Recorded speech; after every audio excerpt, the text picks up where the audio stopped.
Good evening, racing fans. Welcome to Grand River Raceway for this Wednesday evening. Our first dash will go to post in approximately 20 minutes. 10 harness races lined up for you for this fine Wednesday evening. Blue skies overhead, track condition listed as fast, and let's get to the changes on this evening's card of racing. And race number one, there are no changes. No changes, race one.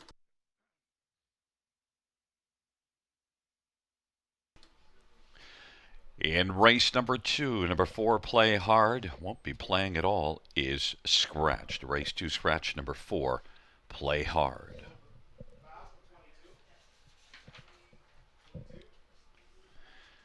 In race number three, number seven, It Don't Matter to Me, changing shoes, aluminum to steel shoes behind. That's aluminum to steel shoes behind.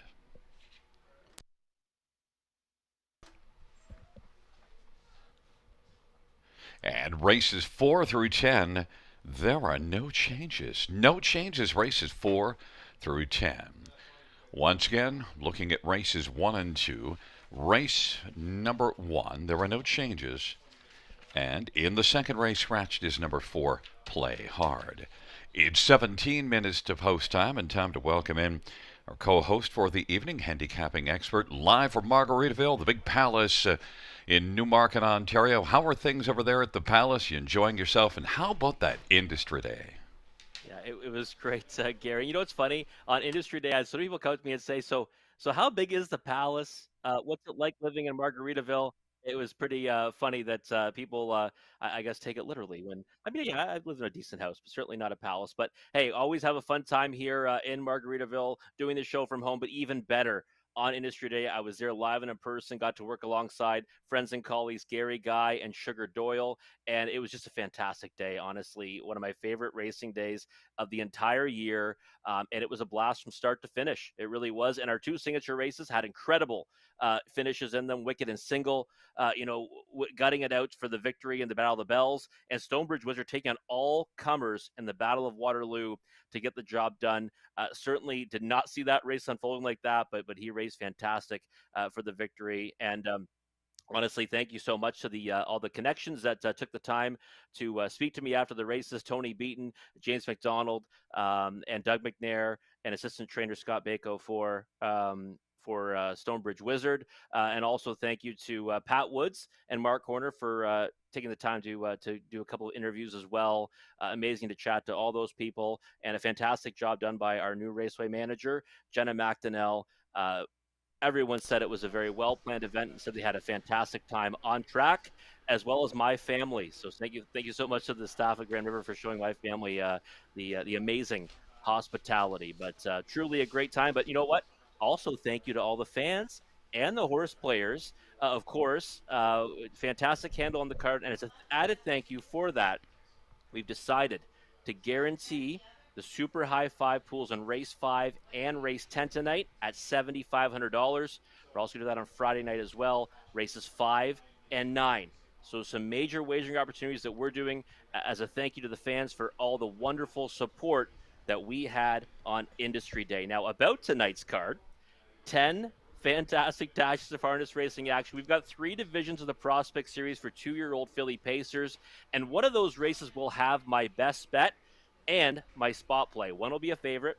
One will likely be a bit of a price, and I'm real excited about that. In race number 4, number 7, Miss Danny Song.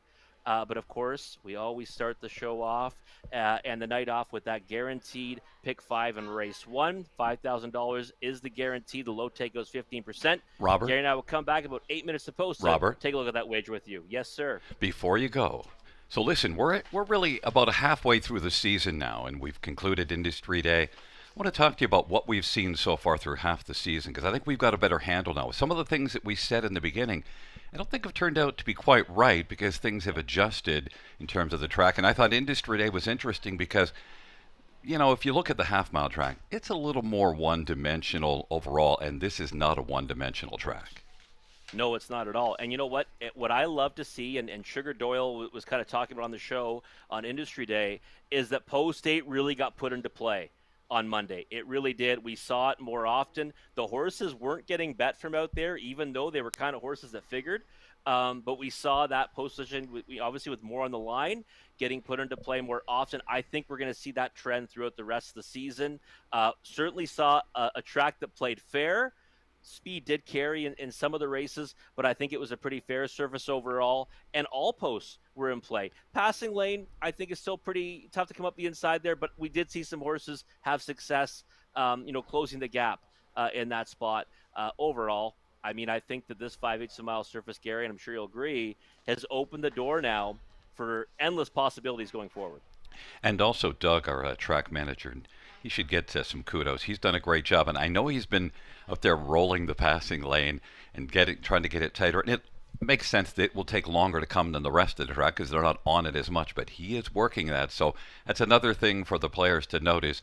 I think you're going to start to see that passing lane get tighter and tighter and catch up with the rest of the track.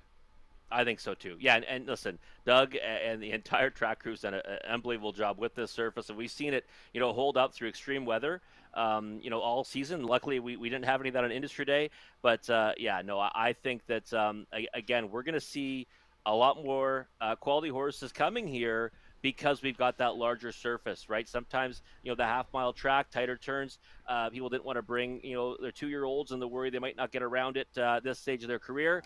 I think now we're going to lose that stigma, and again, the opportunities are endless going forward, and truly, we truly are bigger and better now with that 5/8 of a mile surface. And one thing the drivers have all been telling me is that the horses get over the track easily. Like they're not working as hard and they're going faster than they realize. They get to the quarter thinking they're going one speed and the clock comes up like, whoa, they get over it easy. Yeah, no one's afraid either to be first up, right? Or be on the outside driving for the lead for a lot longer than we see. Like I said to James about Wicked and Single in the Battle of the Bells. He was parked out for at least 3/8 before he's touched down in the lead.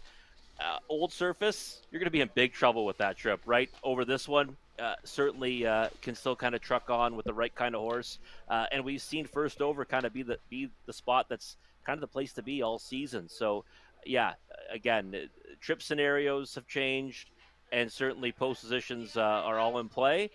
Well, we have still seen, those outside posts have trouble in the first couple of months of the season. I think we're going to see those win percentages go up in the final two. Yeah, we are even seeing post 9 now is above 10%. So I originally thought post 9 would be the worst post. That's not how it's playing out at all. But we're 11 minutes to post time, Robert. Take just a minute to gather yourself and let's get that pick 5 and let's. You had some success with some picks recently, so let's see if we can carry that on into race number 1, the pick 5, starting in that first dash. Absolutely, Gary.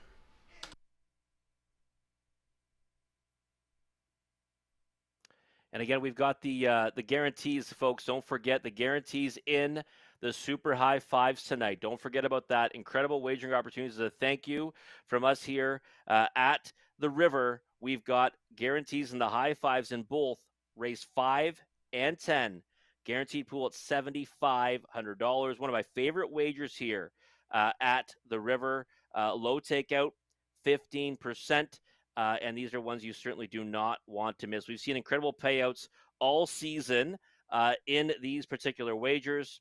Again, races 5 and 10 tonight. And then on Friday, we're coming right back with these guarantees in races 5 and 9. Again, wagering opportunities you do not want to miss.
7 minutes to the opening dash here on a wonderful Wednesday at Grand River Raceway. And as always, this is where we like to take a look at the early pick five guaranteed pool $5,000 low takeout. 15%. Gary and I and Conley always got to give some suggested wagers for this sequence.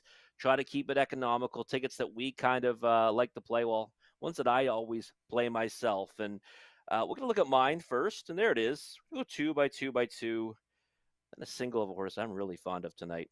And then we're going to spread out in that final leg. But right away here in the opening dash, JG's pal, no surprise favorite right now. He's been electric, three in a row. Last time just jogged.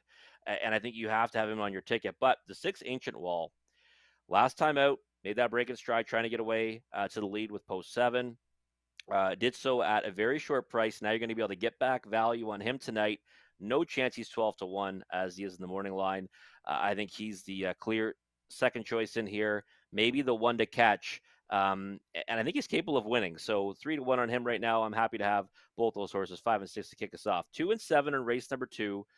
Scratch the out of that one is the 4 play hard off my ticket. TJ Bliss, I think, can get back to the winner's circle. He was a winner. She was a winner in her left-hand debut here July the 8th. And I also think you have to have the 2 Wicked Spark. I thought it kind of raced better than advertised in all of her 3 efforts. So 2 by 2 to kick it off. Then 2 more in race number 3. The 6 Bronzer, I think, might be the one to beat. Very impressive win. Pocono Downs, July 28th, as a favorite. And now comes north of the border for trainer Amanda Fine. And I think might be tough in there, especially if he gets forwardly placed. The 7, It Don't Matter to Me, made a break last time. Some shoeing changes tonight. I do like It Don't Matter to Me as well. But again, off that break, and now 3 breaks over 5/8 of a mile surfaces. I just kind of a little bit concerned about that. Fond of the filly, but I have her pegged for second tonight. My single, race number 4, number 7, Miss Danny Song.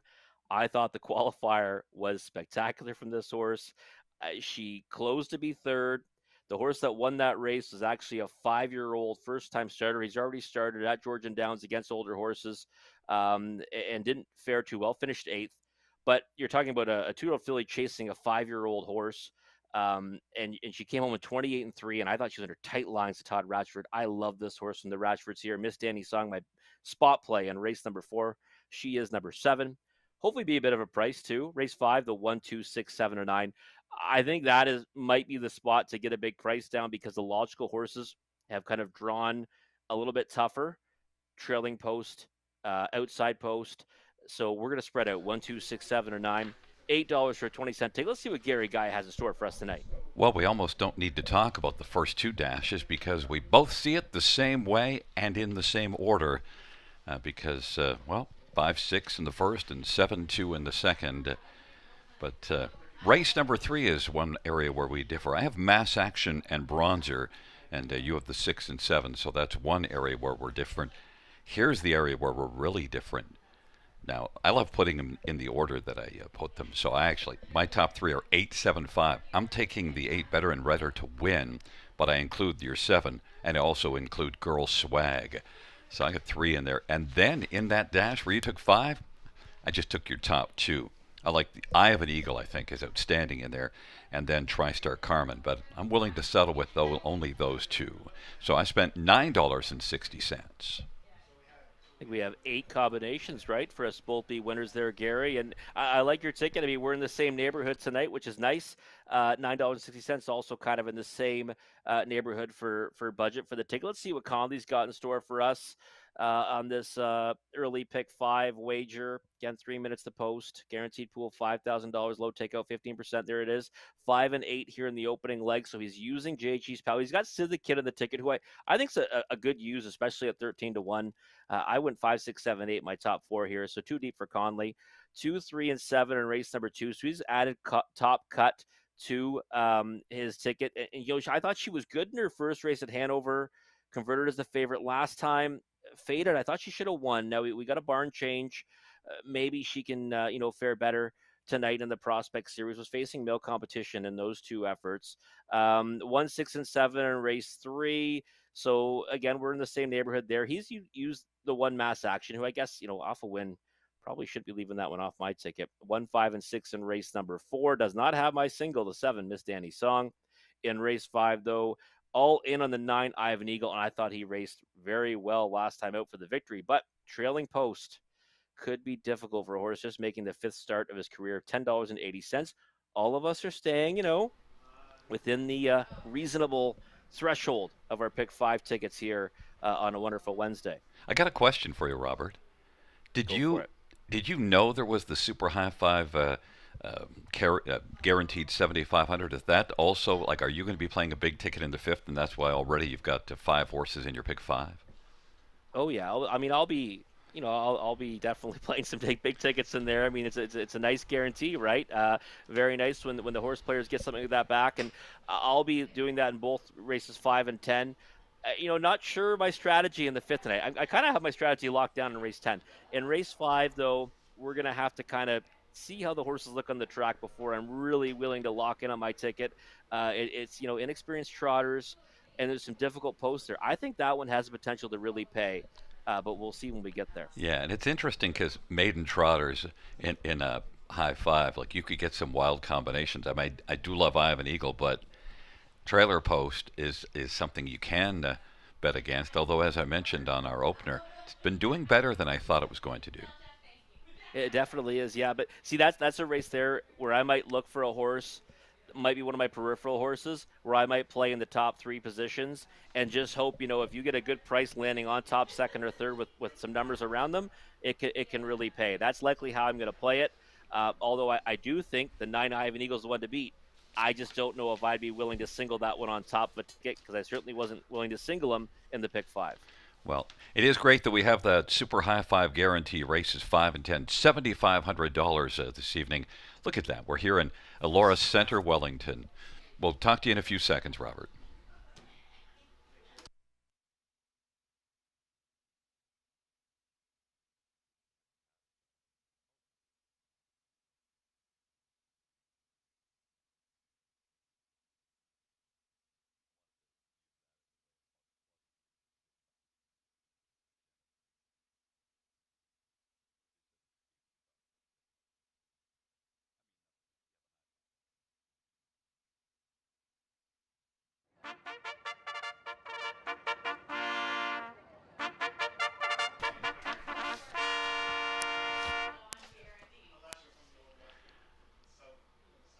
Field for the first race on parade. One living at large. Lauren House drives and trains for Chantel Ruige. And number 2 is Landing Pad, Maria by Edija for Marie Ivero Bataille and Cameron Johnstone. Number 3 is Seacan Trot, Brent McDonough for David Fry Stewart and Patricia Bolander. And number 4 is Fastnet Rock, Daryl Thiessen for Matt Dupuis and Lance Wells and Lyndon Wells. 5 is JG's pal, Scott Young for Brian Lawrence and Stuart Lawrence. Number 6, Ancient Wall, Phil Hudon for Kyle Rule and Triple Equine. Number 7, Hilarious Archie, Jason Ryan for Andrea Ann Fontaine and Jeffrey O'Born. And 8, Sid the Kid, Scotty Calder for Benoit by Eujat, and the owners Tom and Elizabeth Rankin. And we see right now Sid the Kid has some equipment that is broken. I'm sure they'll get that looked after. And field of, well, actually, Robert probably just not attached to it, but nonetheless, let's get on to things and start with number 5, JG's Pal. And JG's Pal is one that you're attached to on top. Yeah, definitely. Look at how this horse looks right now, Gary. Wow, he looks fired up out there. He looks like a horse that's just won 3 in a row, which is exactly what he's done for trainer Brian Lawrence. And when he came up here first, he took support in his first start for this barn, was off some time. It was kind of a decent 5th, and then progressed nicely to be 3rd next time out. Then bang, 3 wins in a row. And last time he was electric, 8 hole and all, got away 4th off the gate, moved first over, and he was gonzo on the rest of them. And I just think that, he's tough to go against in here. I couldn't pick against him on top. He's going to be brimming with confidence. He's right back in the same class.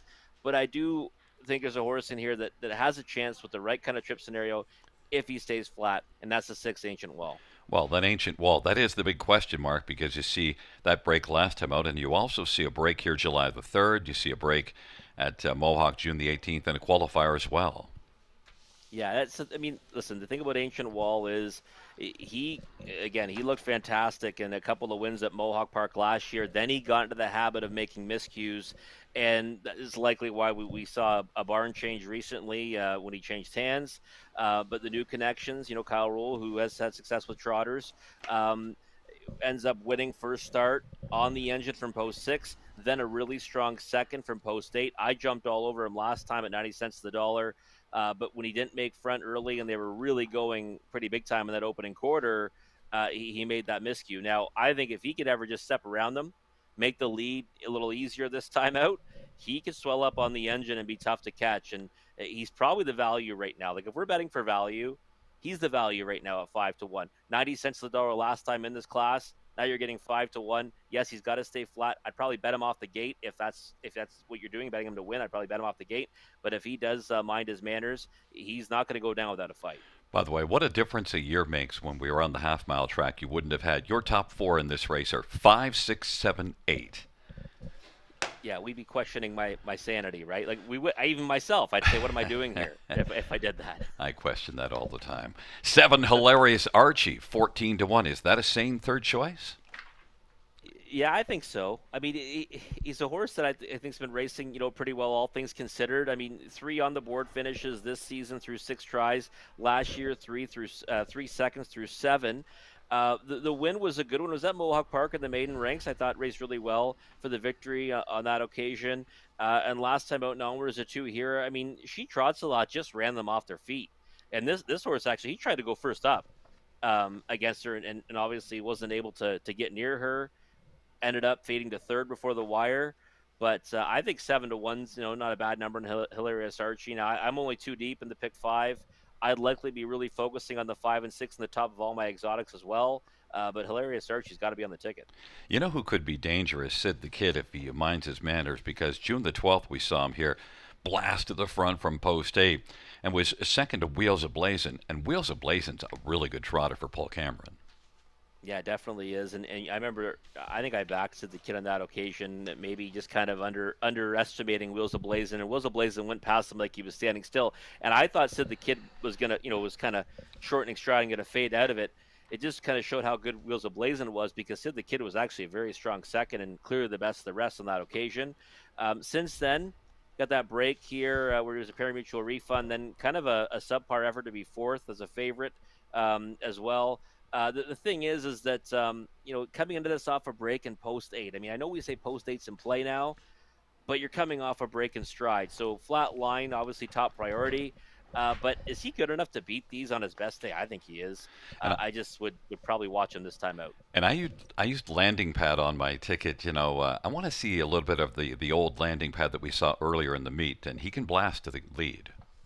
That was your horse, too. I mean, earlier this year, even last year, you were very fond of this one. And you're right. Lots of speed on the inside can be dangerous if he gets away with the front. It's a field of 8, living at large. Landing pad, Seacan Trot on the inside. Fastnet Rock and JG's pal to the outside. Ancient Wall, Hilarious Archie. And Sid the Kid is misbehaving. And Sid the Kid is off stride. And now Landing Pad has broken stride.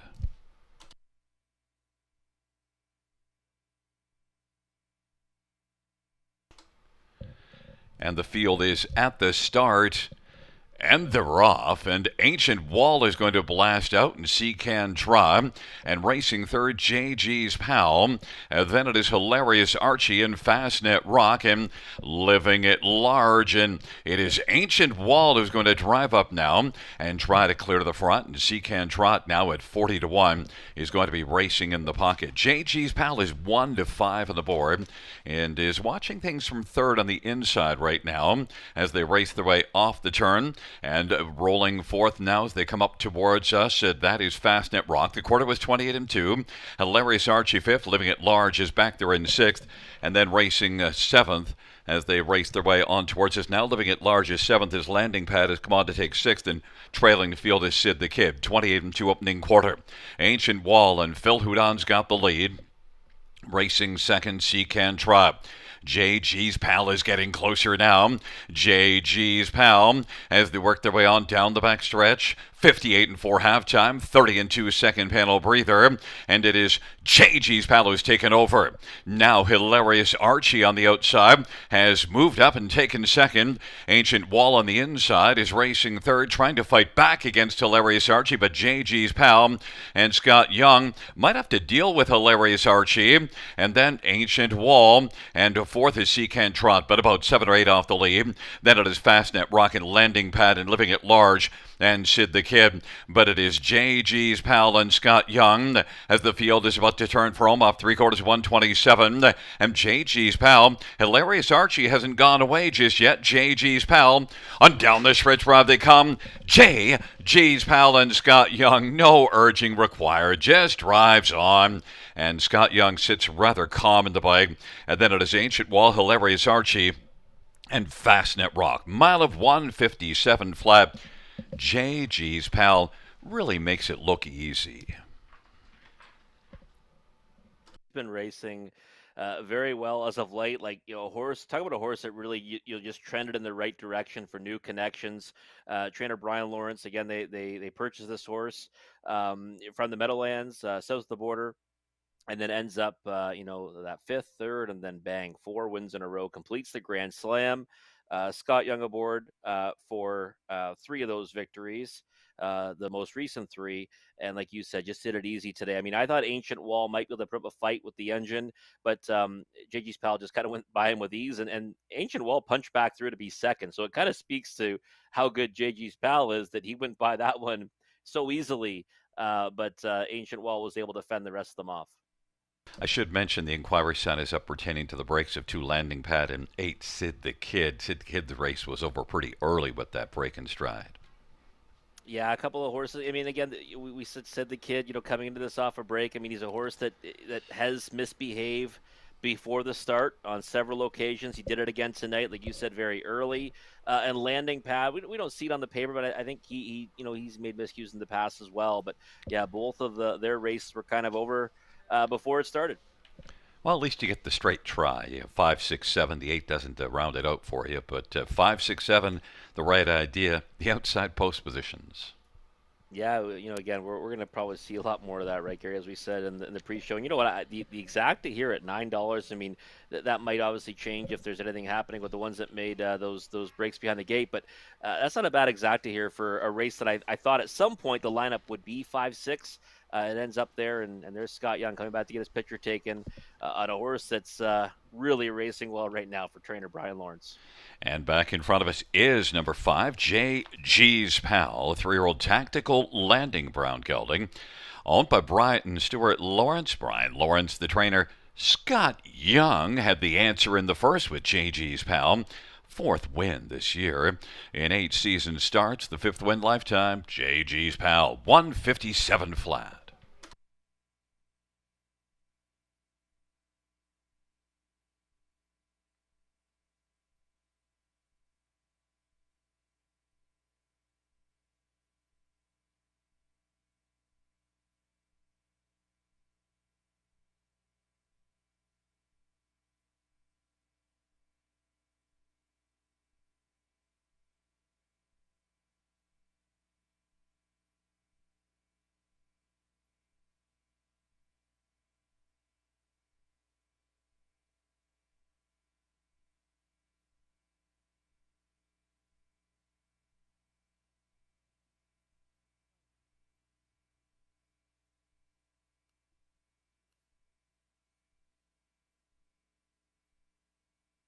Once again, fans note the inquiry pertains to the breaks in stride of 2 Landing Pad and 8 Sid the Kid with that break before the start.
Fans note the judge's ruling that all horses received a fair start and also no violations, so 5674 will become official.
The first race payouts. 5 JG's Pow, 250, 220, 210. 6 Ancient Wall, 470, 290. 7 Hilarious Archie, 320. $2 Exact Rate, $90. Tribe, $925. Super, 48.35.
The first race, order of finish from the top down, is a 6874123 That's 6874123 4 minutes to post time to our second race. And just a reminder, race number 5, the Super High 5, races 5 and 10 this evening, $7,500 guaranteed pool.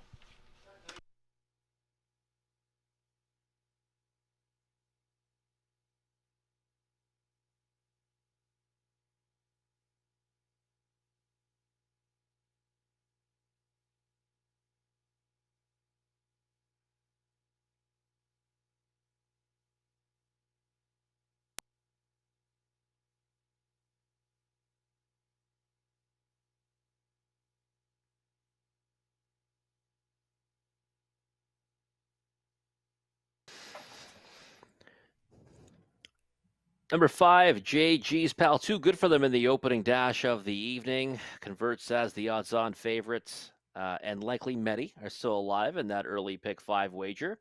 Uh, Myself included, Gary and Conley as well. But either way, it's time to start off the early pick 4 right here in race number 2. $2,500 is the guarantee. Low takeout 15%. There's my ticket.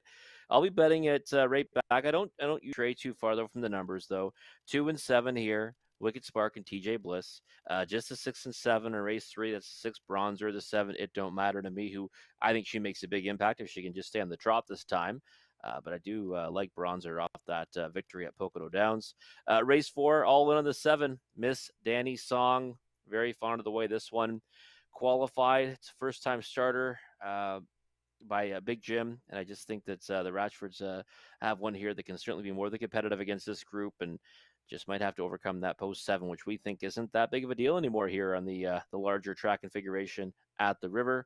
Race 5, the 1, 2, 6, 7, and I'm spreading out, and they're looking for a price. It's maiden trotters. They're not all maidens because, of course, we've got Campari Hanover's got a victory, TriStar Carmen, as well as Orly Shadow and I Have an Eagle. I Have an Eagle just won July 31st at 23-1.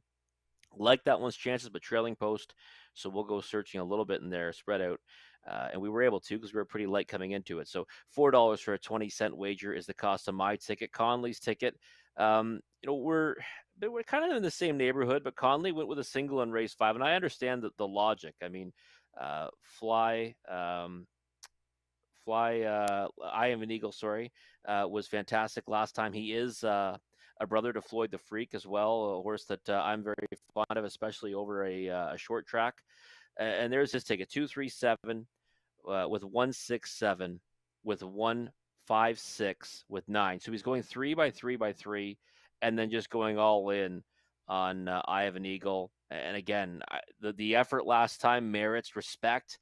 I just couldn't go alone this time around because he's going to be a much shorter price than that 23-1, and he's got to start from that second tier. But again, I get the logic. He's my top selection in there. I'm just not sure he's the one that's going to give value from a betting perspective. So $5.40 for Conley's pick 4 ticket. And again, he's going to go 3 by 3 by 3 and then single up on the 9, I Have an Eagle for Team Hensley in race number 5. You got a minute or so to map out your winning wagers for this early pick 4. Again, the pool's guaranteed at $2,500. Takeout's always the low 15%. We'll be back in just a few moments to take a closer look at race number 2.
Field for the second on parade. One is NY Key. Paul McKenzie for Dr. Ian Moore and Let It Ride. Stables and odds on racing. Number 2, Wicked Spark. Daryl Thiessen for Lindsay Kerr and Sally Charlton. Number 3 is Top Cut. Brett McDonough for Rodney Hughes and Alan Mitchell and Matthew McManus and Doug McNair.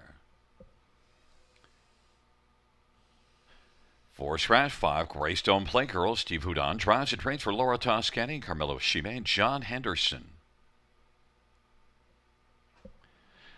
Number 6, Dreamin' of the West. Scotty Calder for Jeff Williams. The owners bought McIntosh Stables and now McIntosh Holdings and Martin Stables. And number 7 is TJ Bliss. Louis Philippe Waugh for JF McGuire and also Steve Lapierre and JP Nadeau. Field of 6 for race number 2. Let's get right to it. And let's stay right there with number 7, TJ Bliss.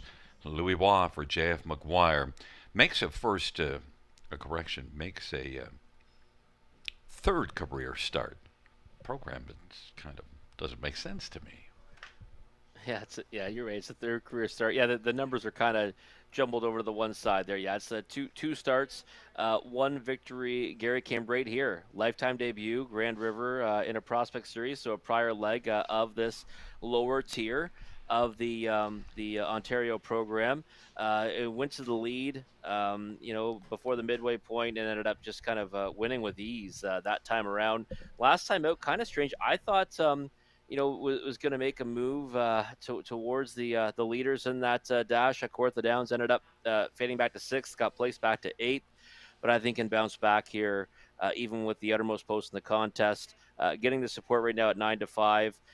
Louis Philippe Waugh aboard, and I think we'll likely see this one, put into play at some point in the early stages, and I think she is the one to beat. And JF McGuire's put up some huge numbers this year. Top 2 numbers, 52 out of 138. That's huge. TJ Bliss, 3-5. Number 2, Wicked Spark. We both think if one's going to have a way of taking down TJ Bliss, that's where you go. Yeah, Wicked Spark's intriguing to me. Last time 5th at Mohawk Park, in a race where she was at a huge pace disadvantage, right? 27-2 to the quarter, 58-2 to the half, so 31 seconds second quarter for the pace setter in that one, and she was sitting 8th. So I'm willing to just cross that one right off the page. Her back half was 57 to finish 5th, and again, I'm okay with that effort overall, because when you look back to the other 2 efforts, Prospect Series second, and Century Lunar was the one she was second to at Kawartha Downs, who is going to be my best bet later on in the card tonight. So just off a form reference there, I'm okay with Wicked Spark on all my pick 5 tickets, and definitely the value in the race right now. I think at 7-1 versus 3-5 on TJ Bliss.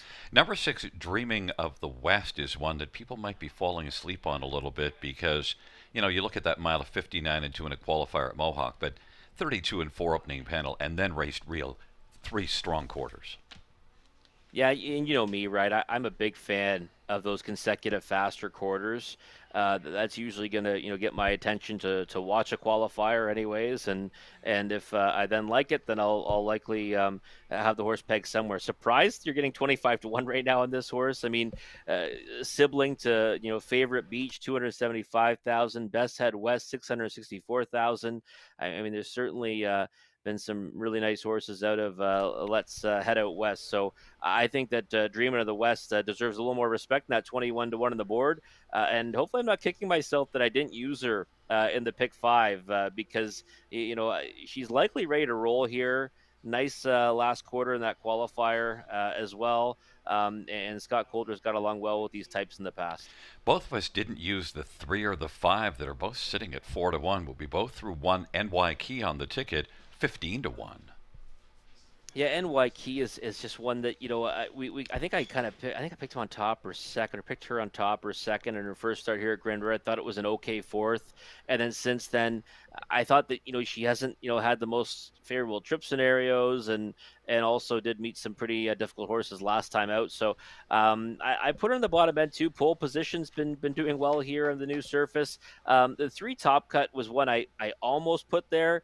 The problem was for me is I watched that race live at Hanover on July 27th, and I thought she should have won. So she faded to third in there, but maybe she takes a step forward, for her new barn here. And she is one that does have that tactical speed off the gate. And Greystone Playgirl actually was decent here last time out, beaten just a length. It's a field of 6 for the second dash, and the money is in on TJ Bliss at 3 to 5. It's NY Wicked Spark to the inside. Top Cut. Greystone Playgirl in the center to the outside. Dreamin' of the West and TJ Bliss. It is a field of 6 for the second dash. The second race, Prospect Series 2-year-old fillies on the pace. They're in the backstretch, nearing the start. And the field for the second race is at the start of the rough. And Wicked Spark and Waikiki. Top Cuts racing into the front 3. Greystone Playgirl, TJ Bliss, and then Dreamin' of the West. But Wicked Spark ignites early at 5 to 1 and has the front. And Waikiki is filling the pocket. Top Cuts racing third. Then TJ Bliss is now moving to the outside and is, putting in some funky kind of steps and shaking his head, not wanting to sit on the inside. So has to come to the outside as Louis Wam isn't going to fight with this horse and now steps to the outside. TJ Bliss is out and rolling against Wicked Spark. And on the inside, NY Key, it is TJ Bliss and Wicked Spark going at it right now. And also moving up on the outside is Top Cut. NY Key is on the inside fourth. Greystone Playgirl and Dreamin' of the West, and they work their way on up to the half off that 28-4 opening quarter. TJ Bliss and Louis Waugh with the front. Top Cut on the outside is moving up, and Top Cut wants to be on top, and TJ Bliss, Louis Waugh, is taking a hold of this one and is going to sit in the pocket in behind Top Cut. Greystone Playgirl to the outside is first up third now. Wicked Spark is racing fourth. Dreamin' of the West and NY Key, 58-3 halftime, and it is Top Cut at 9 to 1, who's on top over the heavily favored TJ Bliss, 1 to 5 on the board. Greystone Playgirl is playing closer now, is second and is only a length back. And then TJ Bliss right running up on the back of Top Cut. And now Louis was in a bit of a spot. Wicked Spark to the outside, and then Dreamin' of the West, and on the inside NY Key as the field turns for home. And it is Greystone Playgirl. Top Cut 3/4, 127-4. TJ Bliss going to try it up the passing lane. And it is Greystone Playgirl. TJ Bliss up the inside, doesn't have it. Is Greystone Playgirl is going to win. Wicked Spark second. NY Key is third. And then TJ Bliss on the inside, 157-3. Greystone Playgirl. Right at the, just as we were heading to the gate, I mentioned that Greystone Playgirl raced well here last time out. Better even tonight.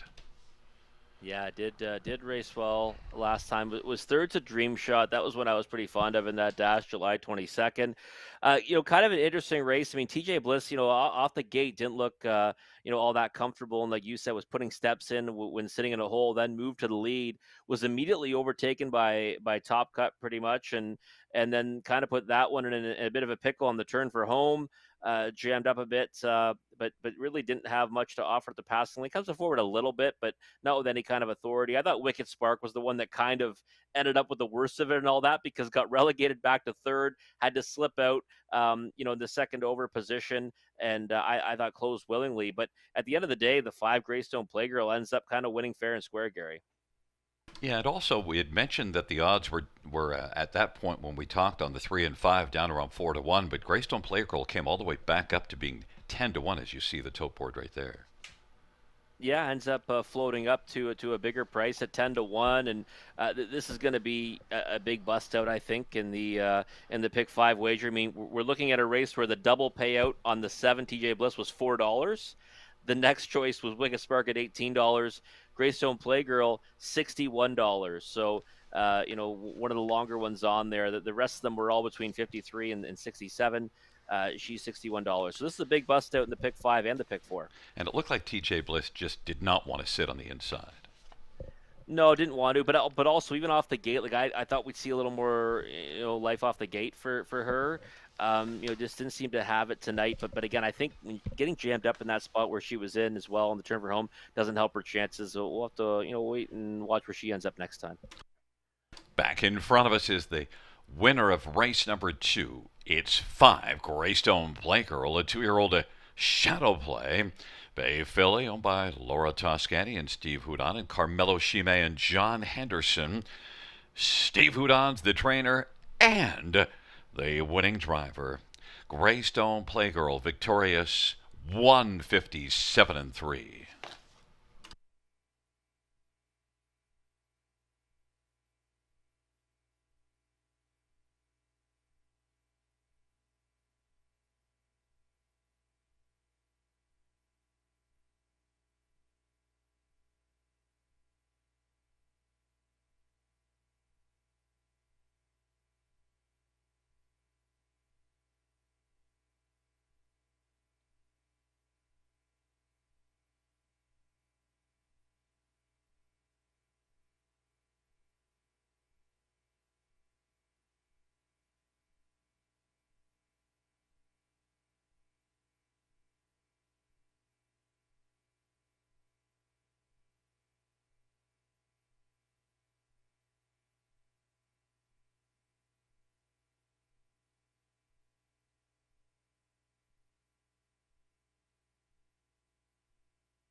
The second race payouts 5 Greystone Playgirl 2280, 793.72, Wicked Spark 483.20, 1 NY Key 450. Double of 5 and 5, $2 ticket is 61.10. $2 exactor 112.60, dollar try 127.85, dollar super 343.50.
The second race order of finish from the top: 325 scratch 164. That's 325 scratch 164 on the bottom.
Field for the third on parade one, mass action. JB Renault for Julie Walker and Wade Piccone. And to Belvedere Franklin Phil Houdon for Dr. Mike Veneri. Number 3 is Wolfpack Attack. Scott Cole for Joe Shaw and Bill Shaw. And And fours, but jam is optional. Jeffrey O'Brien drives and trains and owns.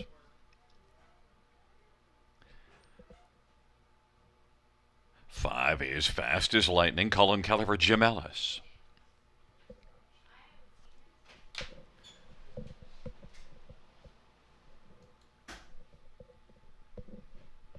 Number 6, Bronzer. Jason Ryan for Amanda Fine at Highland Thoroughbred Farm. Number 7, It Don't Matter to Me. Tyler Jones for Dustin Jones in Golden Bear Racing. And 8 is Dominion. Anthony Hahn for Harry Polton and the stable.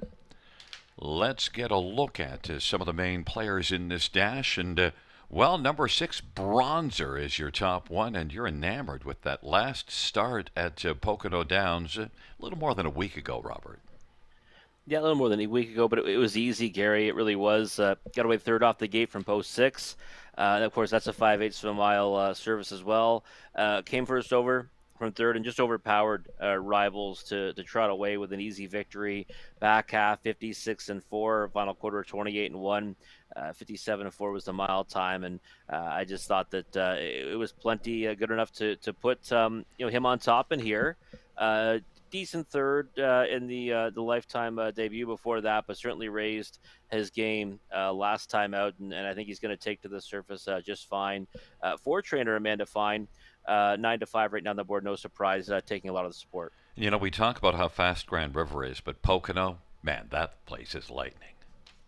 It is lightning. Yeah, it definitely is. But I mean, the times match up pretty well, though, right? 57-4 again under wraps, and you see in here a lot of times are 58 or 58 and change or higher, and I think there's more in the tank for bronzers. So I'm perfectly okay with that mile time at Pocono. Number 7, It Don't Matter to Me. Aluminum to steel shoes on the back that are changing, and well, It Don't Matter to Me. Dustin Jones, Tyler Jones, one that's got a couple of wins. And there she is right now, getting a nice score down. Now, we didn't see if there was any sets before that, but certainly looking pretty smooth right now. Very fond of this horse, especially in those 2 wins at Mohawk Park. Made her definitely my best bet in one of those victories, if not both, and was going to be a winner was a winner in her second lifetime start, but got placed back to 4th. She absolutely crushed on that occasion before getting placed back to 4th for causing interference. Georgian Downs start before that, she was coasting up first over, and she would have went by for the victory, but she made a American stride. So the times that she's over the 5/8 mile service, she's kind of beat herself by making those miscues. But those 2 wins at Mohawk Park were very fine, and I think we might see it again. If she stays flat tonight, she's a bargain at 9-2, especially with how she looked out there. So that shoeing change might be the difference. And again, she's the value to me on the board right now at odds of 9-2. Number 1, Mass Action, left a little bit more last time out, got away third, and that was the key because was able to come on and win. Mass Action took a lot of money early. Now it's 5-2. Yeah, I knew that price had to float up. I mean, he's moving up, obviously to that kind of in between class from non-winners of 1 to non-winners of 2, non-winners of 12,500. And granted, he was knocking at the door for a long time in non-winners of 1, just 7 career starts, but he had 3 seconds in 6 starts going into his latest, and then he got the victory, of course. But this is still a tougher group, facing the likes of Bronzer and It Don't Matter to Me. So I think should be every bit of 5-2, maybe a bit higher than that. I think has a chance, but it's going to take the right kind of trip, and I'd want probably 4 or 5-1 if I was getting behind them. Number 3, Wolfpack Attack is interesting. I didn't use that one, and but yet you do see a win at Clinton and a second at Clinton. Has loved it there.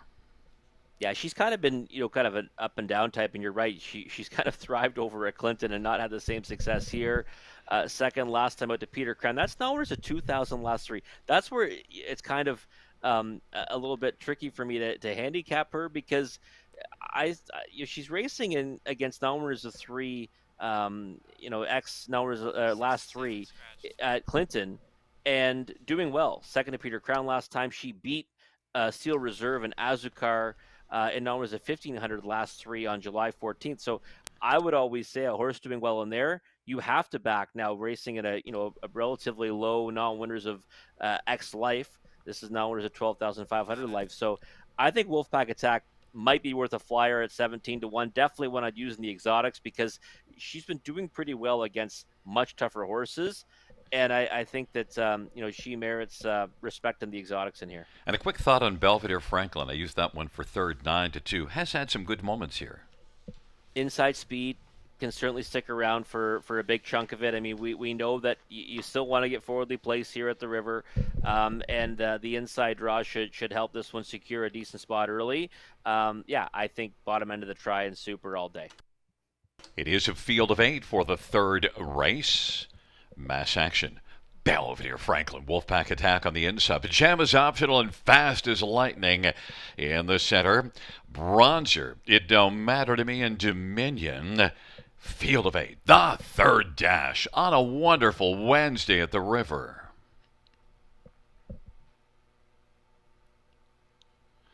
And the field for the third race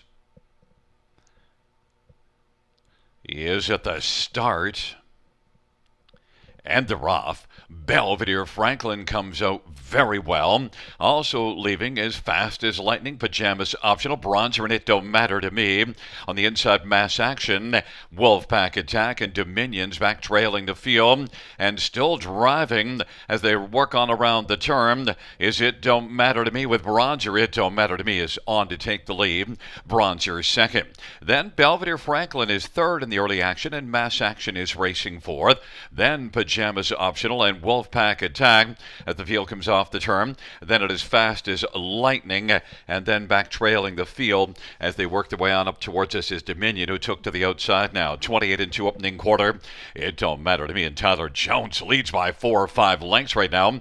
Bronzer, Belvedere Franklin, and mass action of the top 4, and Pajamas optional is racing fair. Then it is Wolfpack attack, fast as lightning and Dominion, but it don't matter to me, is leading now by about 4 or 5 lengths.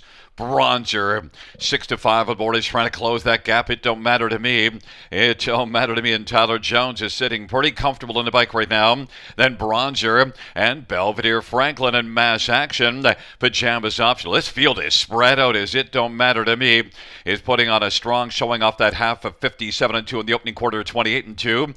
On by 3 quarters they roll. It don't matter to me. 126-4. Bronzer is chipping away, but it don't matter to me. Still is going well. Gets some light urging now. Bronzer second, still about 2.5 back. Belvedere Franklin as the field turns for home and mass action. And then it is Pajamas optional. It don't matter to me. Continues on. It don't matter to me. And Bronzer, it don't matter to me is slowing a bit, but it just doesn't matter because still wins by about 2.25. Bronzer. Then it was Belvedere Franklin and mass action. It don't matter to me. 156-3. On the board at 2-1, the second choice in the board. What a fine performance, Rob. The score down, Gary, kind of said it all for me. I mean, we caught the tail end of it.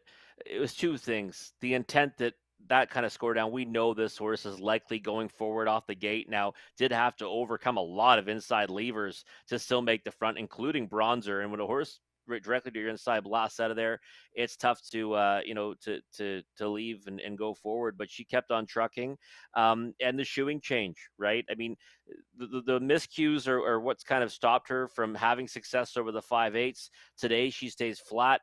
And while she did go down to 2-1 on the board, I mean, she was the value compared to Bronzer. And take nothing away from Bronzer, he's clearly the best of the rest, and by a wide margin.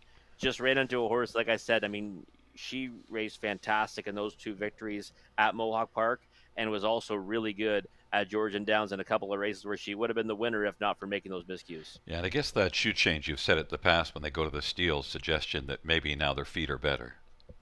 Yeah, well, yeah. I mean, different situations, right? I mean, they just kind of. I mean, again, I'm not a horseman. I don't, in the sense, I don't understand obviously all the nuances of shoeing changes, but I would say you'd look at it and say a horse making miscues, a barn like Dustin Jones, they make a change, any kind of change in the shoes, you're likely going to you see a positive result, and they saw that tonight with It Don't Matter to Me. And again, 56-3 over this surface for this class. That's a pretty big mile, and 2-1's a decent price. I mean, I went too deep in the multis here, thinking it was a two-horse race, gave the edge to Bronzer. As it turns out, though, It Don't Matter to Me was good to go tonight. And 7-6-2-1. Belvedere Franklin got off the gate well enough to sit third. I mean, the order didn't change at all during the race. No, and that happens sometimes, right? When a horse strings them out like that. I mean, you think there might be some movement going, some pretty good clips, but they end up just kind of finishing where they are because they're going so quick. No one can really catch up. So that sometimes happens when they bottom them out on the engine. Back in front of us is the winner of the third race, number 7, It Don't Matter to Me. Tyler Jones driving to victory for Dustin Jones, who's the trainer and owner along with Golden Bear Racing, 3-year-old Royalty for Life Bay filly. Third win in 7 starts. It Don't Matter to Me. 156-3.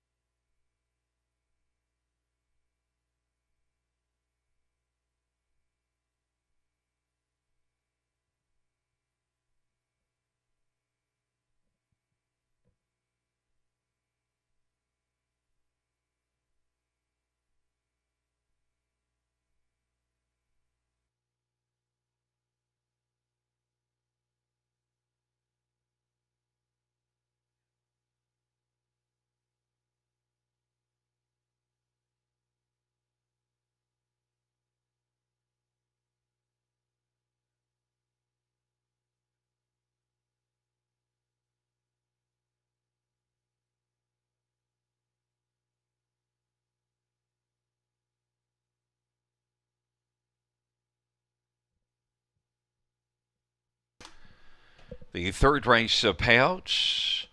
Number 7, It Don't Matter to Me. And a fan here that I was just recently talking to, Chaz Pippin. His wife Jenny had It Don't Matter to Me, paying $680, $310, and $330. 6 Bronzer, $293, and 2 Belvedere Franklin, $330. $2 exactor, $17.90. Dollar Try, $43.45. Dollar Super, $100, $25.85.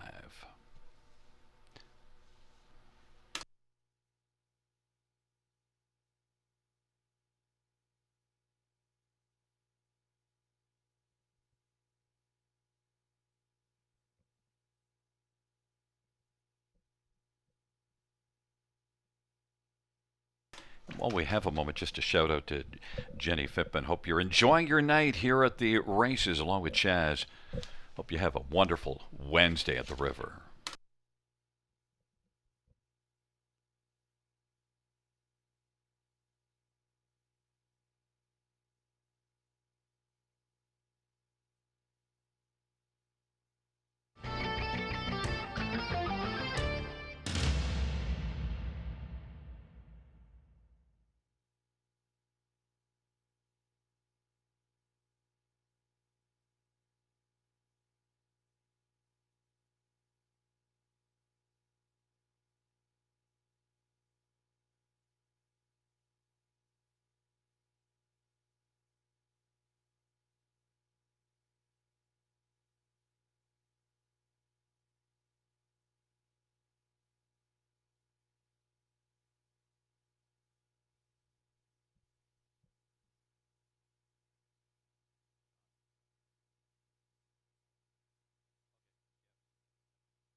Fans, while we have a moment, just a reminder that in the fifth race we have that guaranteed high five, $7,500 guaranteed in the high five pool for race 5 and 10 this evening, as well as Friday night.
The third race order finish from the tops at 4, 3, 7, 6, 5, 2, 1, 8 on the bottom.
Field 4, race 4 on parade. 1 April Shadows, Paul McKenzie for Jeffrey Taylor and Rosetown Stable. Number 2 is Freed from Desire, Anthony Hahn for Meg Crone. Number 3, The Lies We Tell, Scott Young for Benoit Bayedajan, John Newell and Santo Annunzio Vina. 4 is Espresso Beans, Jimmy Gagnon for Drew Smythe and Macy Castle Smythe. 5 is Girl Swag, Jody Jameson for Carl Jameson and Jet Jameson and Carol McIsaac. Number 6, BB Ballakeel, Travis Henry for Zachary Carroll and Ballakeel Racing. Number 7, Miss Danny's Song, Todd Ratchford for Mary Ratchford.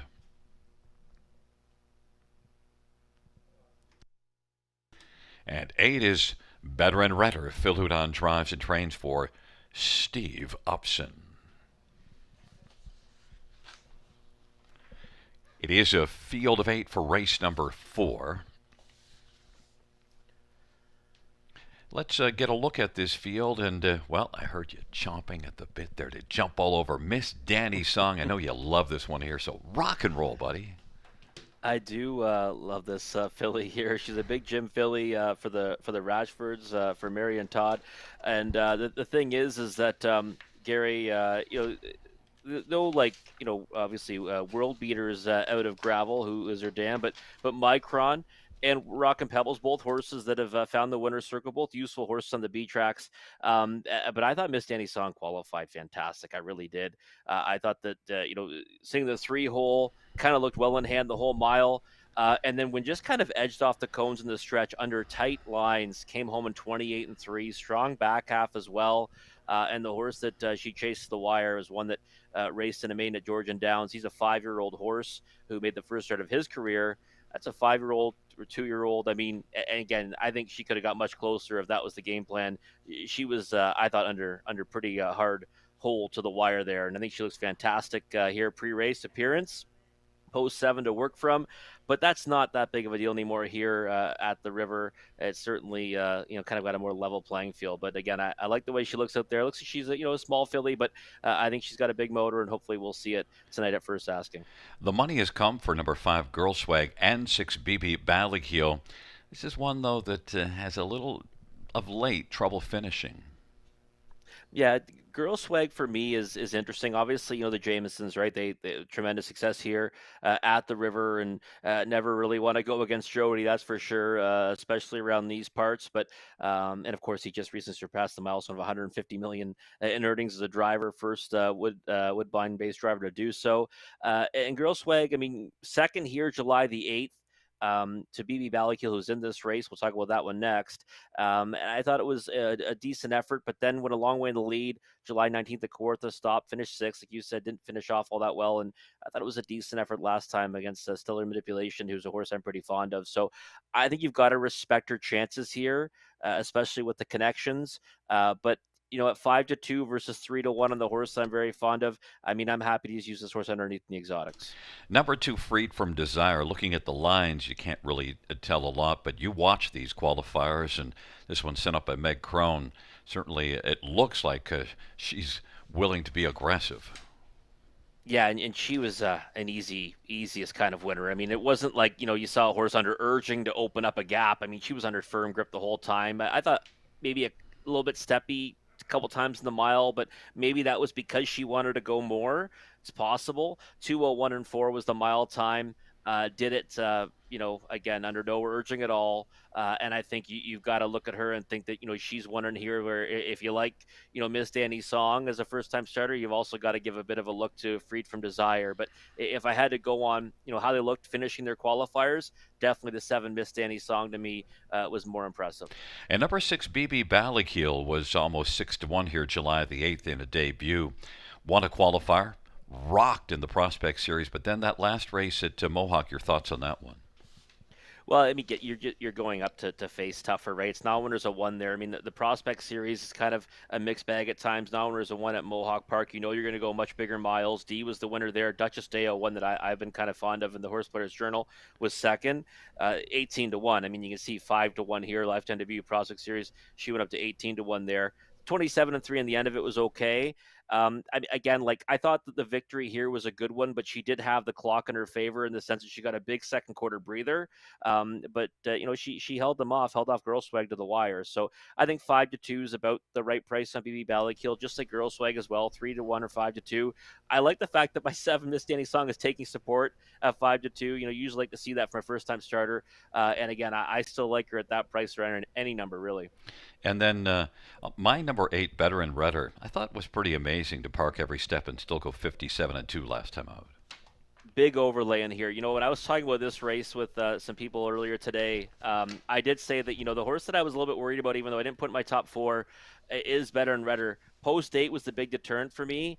I thought actually raced pretty good last time. For a horse that finished fifth, beaten 7 at 30 to 1, and I think that for me, I'm going to watch tonight, look for a better post, but I think this is a horse that can certainly take a step forward. And was a pretty good closer here, July the 15th, also in her debut mile. We'll see. It's a field of 8 for race number 4, April Shadows, Freed from Desire, The Lies We Tell in the center, Espresso Beans and Girl Swag on the outside. BB Ballakeel, Miss Dandy Song, and Better and Redder. It's a field of 8 for the 4th dash.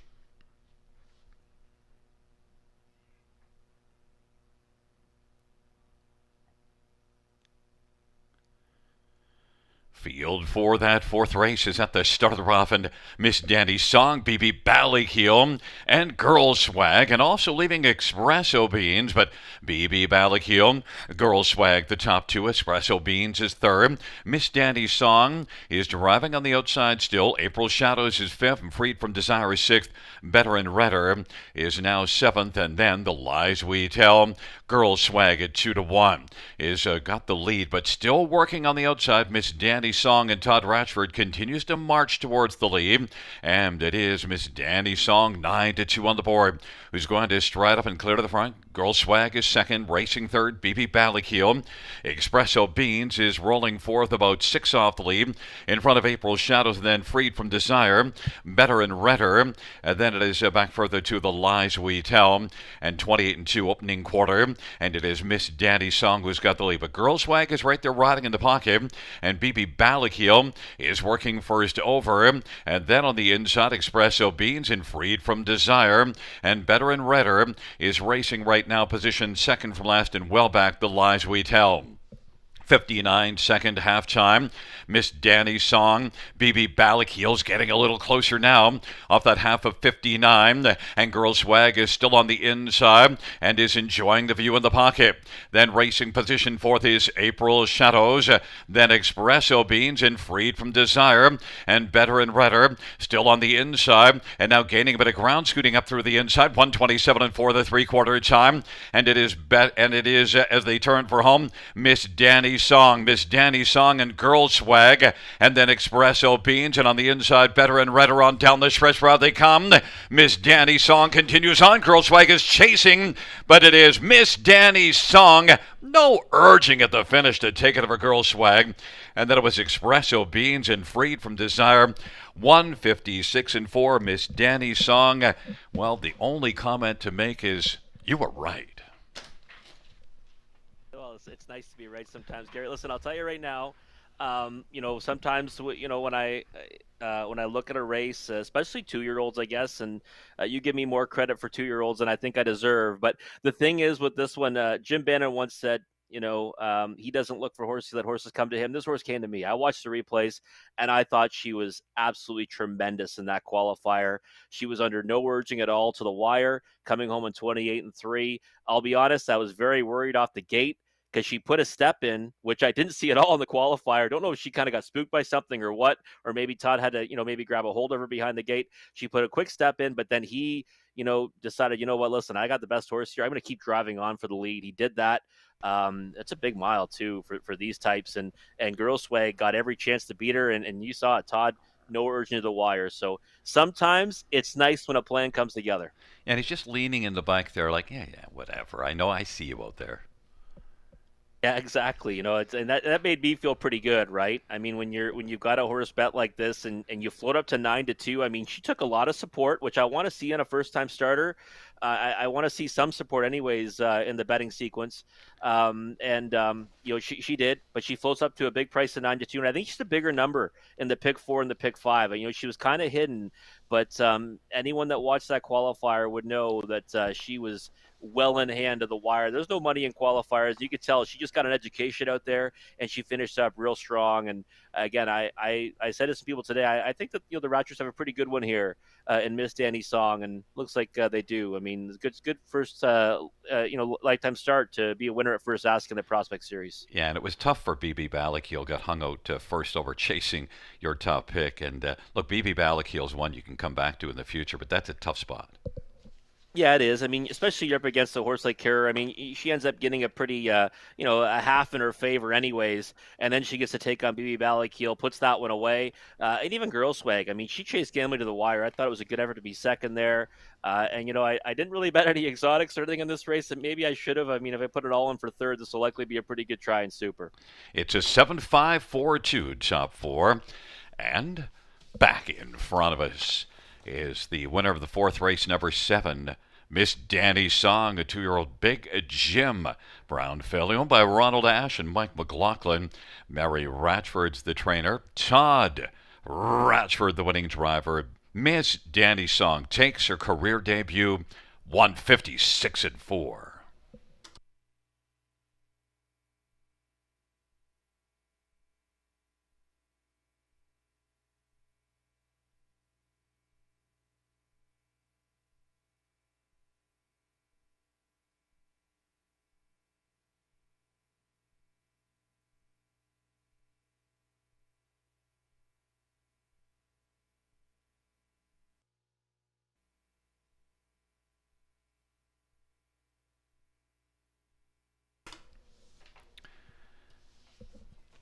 The fourth race payouts. Number 7, Miss Danny Song, 1120, 470, and 425. Girl Swag, $3.50, $3. For Espresso Beans, $8.30, $2 exactor, $38.90. Dollar try, $184.95. Dollar super, $673.75.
The fourth race order of finish from the top 847-32615. That's 847-32615.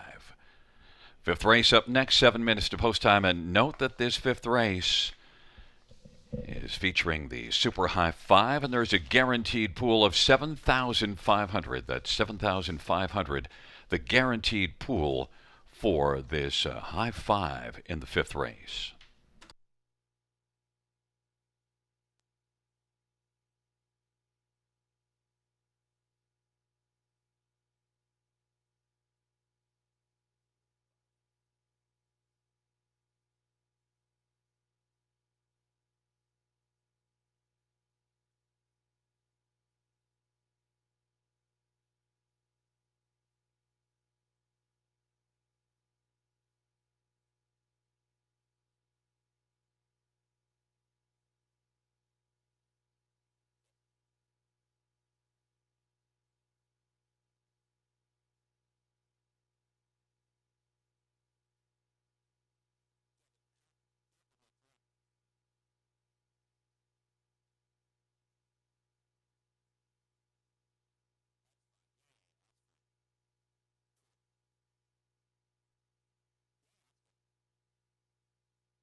Well, fans, we have 5 minutes to post time to race number five. Once again, note this Super High Five, 7,500 guaranteed pool.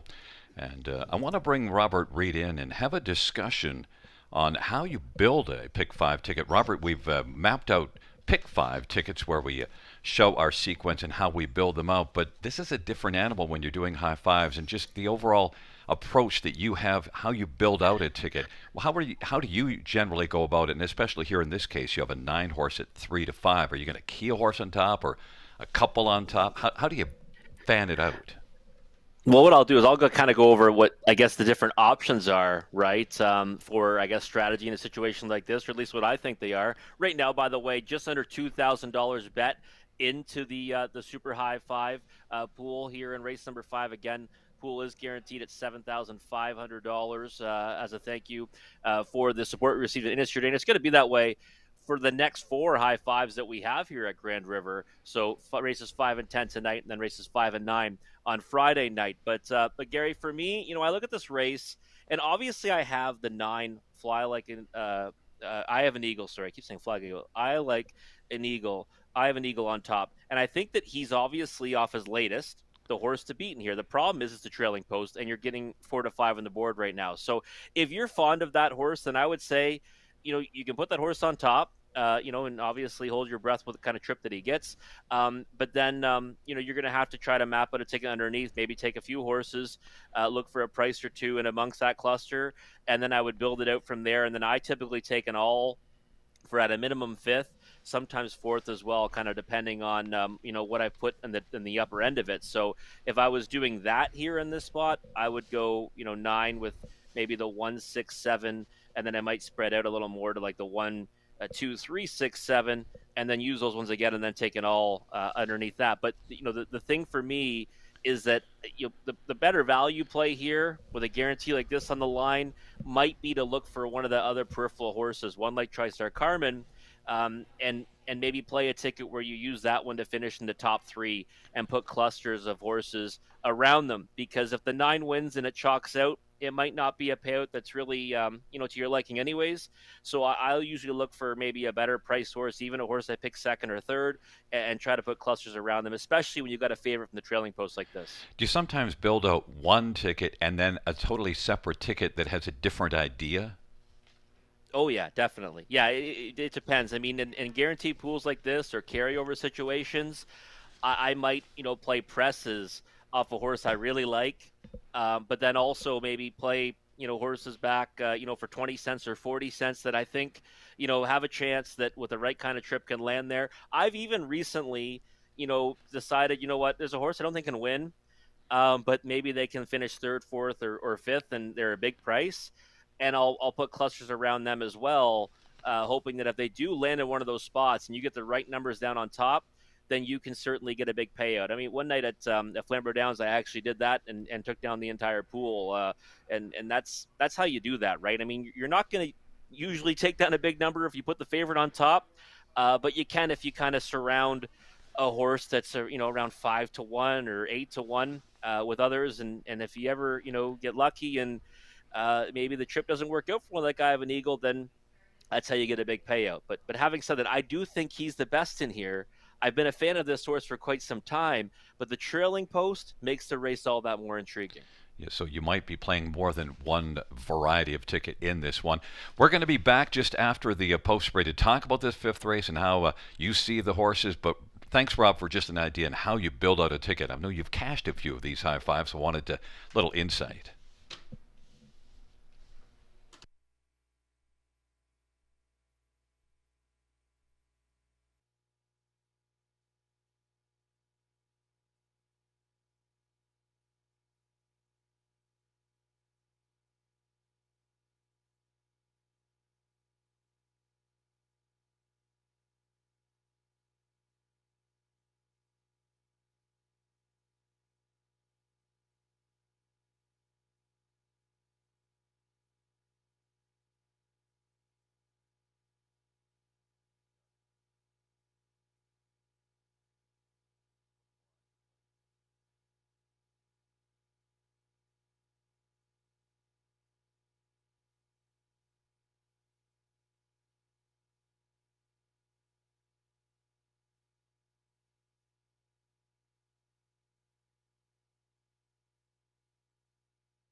Field 4, race 5 on parade 1. Massive Tattoo, Bruce Richardson for John Holding and Morley Bosworth.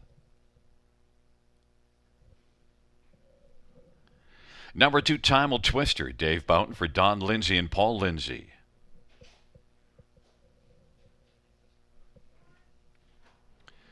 3 is Smokin' Miramont, JB Runner for Julie Walker and Michelle Raymond.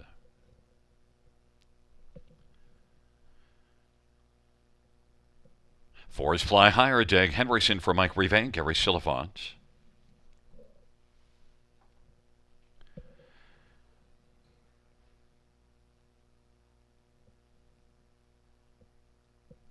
5 is Campari Hanover, Pat Hudon for Gary Kingshot.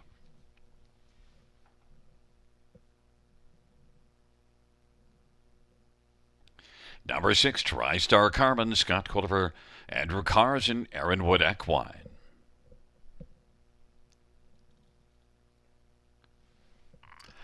7, Chip Happen, Daryl Thiessen for James McCaig and Jan McCaig, Jan McCaig Weishar. 8 is Orly Shadow, Mario Bayoja for Marie-Eve Robitaille, Orlando Stables. And number 9 is Eye of an Eagle, Eddie Hensley for Ashley Hensley. And Ashley and Eddie share an ownership. Let's stay right there with 9, Eye of an Eagle, and the one that, well, Rob, you had your eye on. We both have this one on top, and the one I think the fans have to have an eye on because, well, that last start here from Off the Pace just outstanding. It really was. Yeah, it was a monster effort, and a horse that I kind of thought was, going to break through the victory sooner or later, and then of course he does so at such a monster price with a Robert off angle to boot. 23-1 was the winning price, and he won by more than 3 lengths and 58-3. Looks good on the track right now, Gary. And right now, just an update on that high five pool. Just over $3,000 wagered right now. There's an overlay of almost $4,500 right now in this pool. So it's a must play, folks. You want to jump in and get it in now. Don't get shut out. This is an absolute must play opportunity here in race number 5 in the super high five.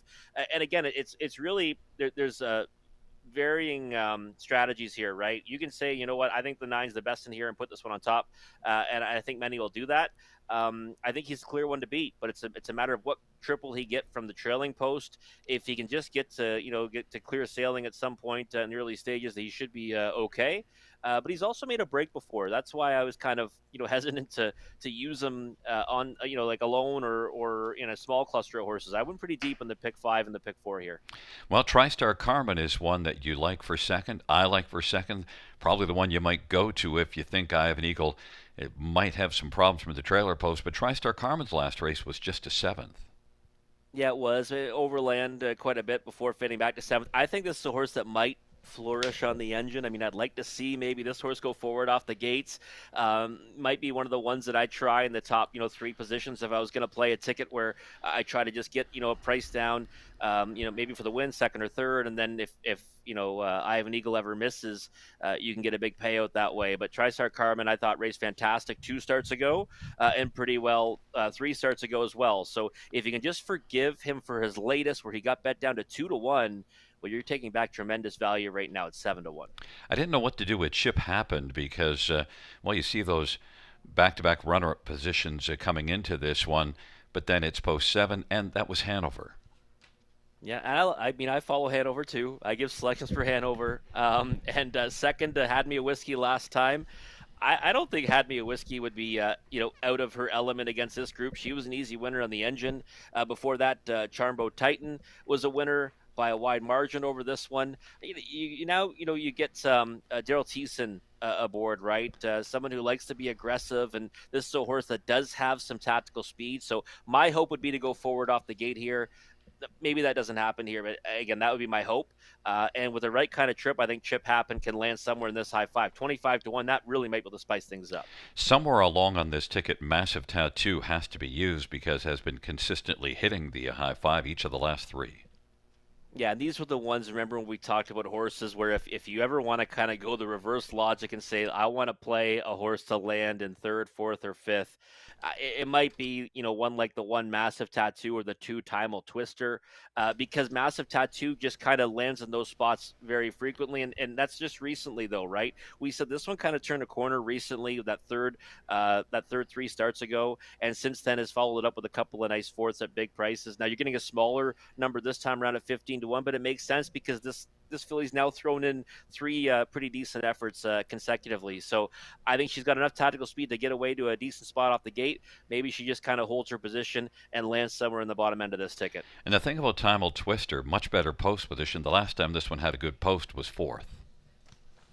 Yeah, I mean that's the thing, right? I mean, you look at the posts that he's had as of late. 7-hole last time, taken back to 7th, closed up for 5th. Before that, trailing post, same spot, gets a minor award in 5th. And this horse does have tactical speed off the gate when he does get a reasonable post to work from. Against one that I think you got to hope that he stays flat off the switch. But if he does that, then I think another one that'll land in a spot and maybe just sit there, maintain his position, and be able to, add some value to the ticket. I mean, we're looking at a horse right now who's going to be following those 2 out of there, right? So, I mean, you have to hope, if you like I Have an Eagle, you have to hope that Massive Tattoo and Timel Twister both get away off the gate cleanly and well. The one that I'm afraid to leave off the pick 5 is 3 Smoke and Miramont because Julie Walker's having a good campaign. I know this one's 0 for 5 in the top 3, but we're just talking the top 5. And that last race was post 8. Now you get down to post 3. I think it lands somewhere on there. Yeah, love the connections, right? I mean, especially for trotters, and I mean, is going off at big prices, going to be a big price here again, and kind of been a fringe player, right? But we see sometimes these trotters for Julie Walker, they kind of start trending in the right direction, and then they can do so in a big way. So Smoke and Mirror was one that with that better post, I think can maybe get a piece of it. And right now, Gary, we just went over $5,000 in this pool, still an overlay of $2,500. You're looking at a really nice. ROI opportunity here. If you like these types of wagers, which everyone should, I think again this is when you don't want to miss out. You want to jump up and in. The horse that I'm kind of, again intrigued by, just because taking support and obviously had some success last season, but it's been making tons of breaks leading up to this year, is the 8 Orly Shadow. I didn't know what to do with this one. And we've seen kind of steady support at 12-1, especially considering there's one in the race at 3-5. And Campari Hanover has a win this year. In fact, 3 to 5 of the top three. And we didn't mention, and in getting action at 6 to 1. It is a field of 9 for race number 5, and they are moving in behind the gates. It's Massive Tattoo, Tumble Twister, Smokin' Miramont on the inside. In the center, Fly Higher, Campari Hanover. And to the outside, TriStar Carmen, Ship Happened, and Orly's Shadow. And the second tier, Ivan Eagle. It's a field of 9, the 5th dash.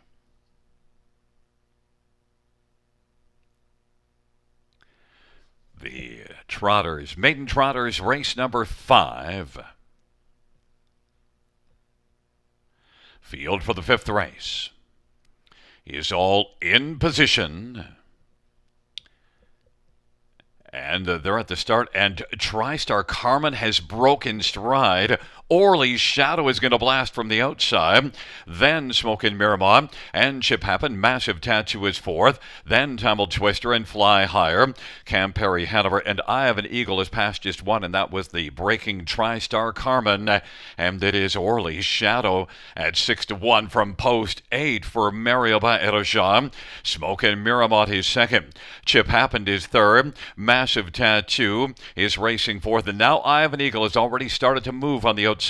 Tumble Twister is racing 5th, but I Have an Eagle on the outside has moved up now and is taken over 6th and is coming on pretty quickly now, is taken over 5th and has dead aim on Massive Tattoo, who is 4th. Now moving also on the outside is Campari Hanover. Tumble Twister is now racing 7th, and then TriStar Carmen and Fly Higher. It's a 28-2 opening quarter put up by Mario, and Orly's Shadow and leads by about 2.5 or 3 lengths right now. Smokin' Miramont is 2nd. Now popping out, there goes Chip Happened, and Chip Happened is quickly happening against the leader Orly's Shadow, and then racing 3rd, Smokin' Miramont. Ivan Eagle is racing on the outside 4th and coming forward. Still has lots of work to do though, about 5 off lead, half of 59. Orly's Shadow has picked up the challenge of Chip Happened, and for now is turning that one back. Orly's Shadow at 6 to 1. Chip Happened is 35 to 1 and is racing 2nd. Smokin' Miramont, Ivan Eagle and Massive Tattoo and Campari Hanover. TriStar Commandant, Tumble Twister, and Fly Higher, and Orly's Shadow. For now is turned back Chip Happen, but now Ivan Eagle is eyeing coming on and trying to wrestle away the lead. Still has work to do, about 3 off the lead, but is closing pretty quickly now. Orly's Shadow 3/4 was 128. Orly's Shadow, Ivan Eagle, and Chip Happen as they come on to the finish. Orly's Shadow, Ivan Eagle is closing. Orly's Shadow is trying to find the wire, and Orly's Shadow is going to win over Ivan Eagle. Then it is Chip Happen, Tumble Twister, and Campari Hanover. 158-2. Orly's Shadow. Rob, you said, well, you're not sure what to do with it. And post 8 was really good here on Monday and was really good there. Yeah, it was a winner. You know what? Right off the gate, I knew that this is going to be some trouble from Orly's Shadow, because this horse, kind of intrigued by the money. Obviously, a barn change, scenery change, the whole bit. Mario Baerjan up for the steer here, and he was super Mario with Orly's Shadow. He got him rocking and rolling off the gate, 28-2. Kind of had that lone lead for a bit till Chip Happened. That was when I was kind of fond of to hit the ticket at a big price. He ends up doing that, but for a bit I thought he might be able to get past this leader. No can do, and then I Have an Eagle kind of attacked this horse when it looked like he might be ripe for the picking, but was not able to go by. Just could not get there, and ends up being a good second. But again, a horse that has got to the winner's circle before. Been a long time between drinks, over a year, anyways, and lots of X's in between over the qualifiers. Gets the job done here, and obviously is going to really help this high five payout and boost the payout of the pick five as well. The pick five is $3,200 for 20 cents on the 8 Orly Shadow.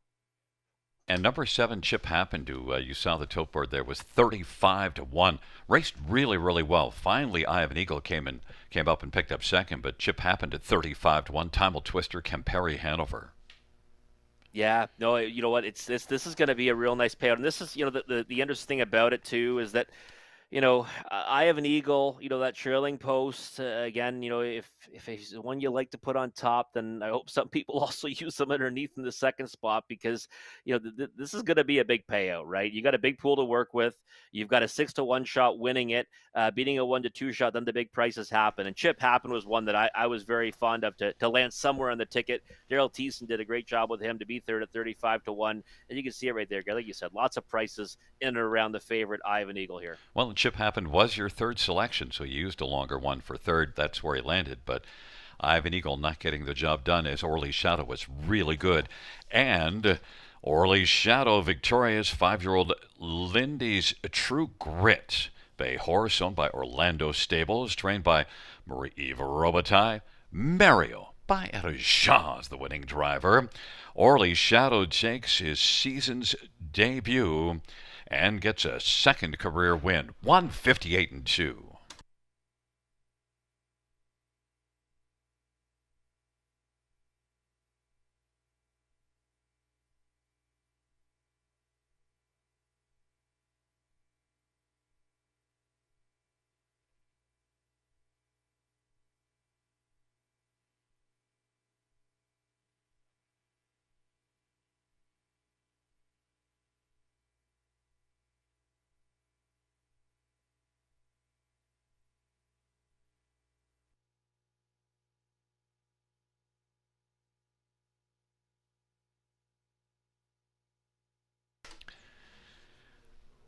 The fifth race of payouts, 8 Orly's Shadow, 1580, $536, 9 Eye of an Eagle, 250, 290, 7 Chip Happened, $11.90.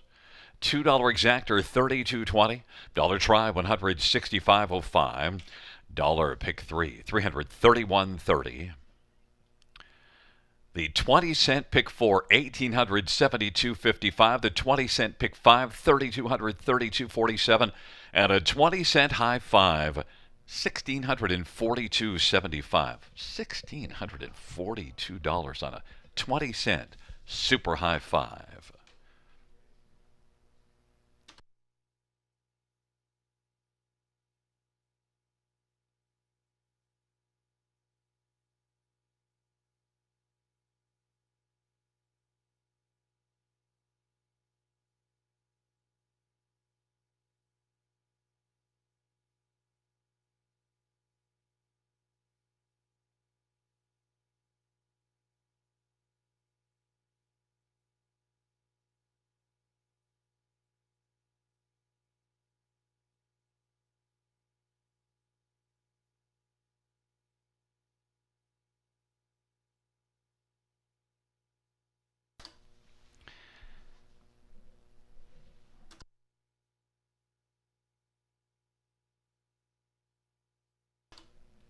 Also, fans, while we have a moment, I'd like to pass along a happy birthday to Mike McLaughlin. Mike McLaughlin enjoying a birthday. Mike McLaughlin, owner of Miss Danny's Song, who won in the fourth race. Happy birthday to Mike McLaughlin. Hope you're enjoying your night. In fact, I know you are.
The fifth race.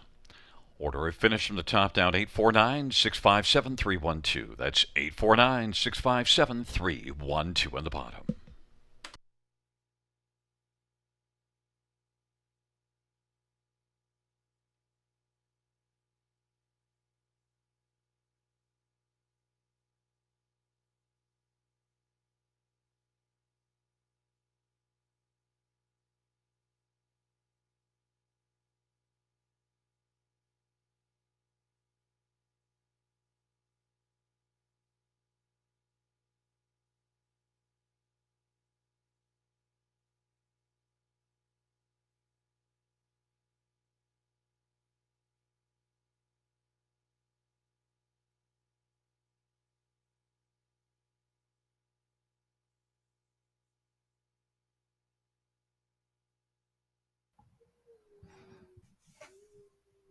Over $9,000 bet into that super high five in race number 5. Thank you for the support on that wager as well. And if you were the lucky ticket holder of that one, well, you got back over $1,600 for 20 cents, of course.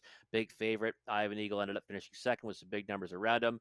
Nice payouts in the pick 4 and the pick 5 as well. $1,800 and $3,200 for 20-cent wagers, respectively. But moving on now to the back half of the card, and in race number 6, it is the start of our late pick 5, and the pool is guaranteed. The takeout is always a low 15%. We're going to get to our next guarantee in the finale. It's super high 7,500 guarantee in race 10, but we're going to focus on this pick 5 here first. The low takeout of 15% in race 6. The 3 and 6 for me here in the opening dash of this sequence: Smokestack and TH McMurray. And then race 7, the 1 and 3 Goober Smack and the 3 PL Quinella. I will be singling Goober Smack on some tickets. He was fantastic last time, but rail control this time around. Don't like that spot for a trotter that can make some breaks. So I'm going to go too deep on my main ticket, the 1 and 3. Just the 6 Century Lunar in race number 8, my best bet of the evening. I thought she's been racing fantastic in each of her 3 lifetime starts. Third last time at Mohawk Park in a fast time of 54 and 4. 6 and 7 in race number 9, Veracruz and Father Daniels. A couple of horses that I think have both been in good form as of late. 2, 4, and 6 in the money leg, the finale, where we will have that guaranteed pool for the super high 5, $7,500. And for yours truly, I do like the 2 Ladysmith in there. Love on Me is one that merits respect in the 6 Ultimate Twix. Maybe a speedster can get off the gate from that 6 hole. Quickly at Conley's ticket. We got a minute or so. Quickly at Conley's ticket in this late pick 5 sequence. And again, my ticket just $4.80. There's Conley's ticket right there. 2, 3, and 4 here in the opening dash. So we see things a little bit differently here in race number 6. The 1 and 3 in race 7 got that one the exact same. There we are again in race 8, Century Lunar. So now we're rolling with similar numbers. Race 9, the 6, 7, and 8, same neighborhood there as well. And then 4, 8 in the finale, race 10. He's got Love on Me, but he's going to use No Money Honey, who's intriguing one. I just shied away from that 8 hole. Maybe we got to get away from that stigma. I went 2, 4, and 6. He goes 4 and 8. $7.20 is the cost of Conley's ticket in this late pick 5. Again, that takeout's always a low 15% in this wager. And don't forget, if you enjoyed playing that super high 5 in race number 5 with that supersized pool, $7,500, well, we're going to see it again in the finale in race number 10. But you got a minute or so to map out your winning wagers for this late pick 5 sequence, going races 6 through 10. We'll come back just a few moments, take a closer look at race number 6.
Field for the sixth on Parade 1 is Smart Thinking.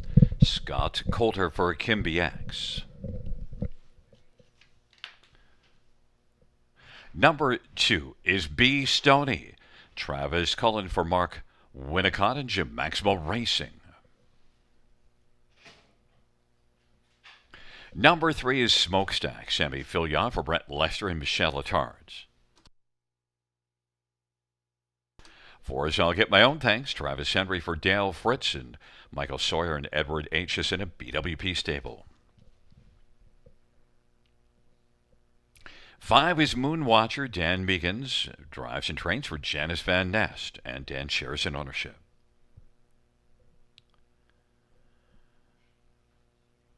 Number 6, T.H. McMurray. Jody Jamieson for Jeffrey Taylor and Andrew Wright. And also Ivan Andruzik. 7 is Rockin' Zeus. Louis Bois for Macy Cassell-Smythe and Keith Castle. At 8 is Sea Laird. Daryl Thiessen for Rick Ciaron and Stacy Smith Robinson. Field of 8. Race number 6 starts the late pick 5. Let's get a look at this field. And well, Rob, last time out, I had Smokestack and you had Harry G. And of course, you were right. You got the better of me with Harry G. But Smokestack was good. And well, Harry G's not in here today, so you're with me with Smokestack.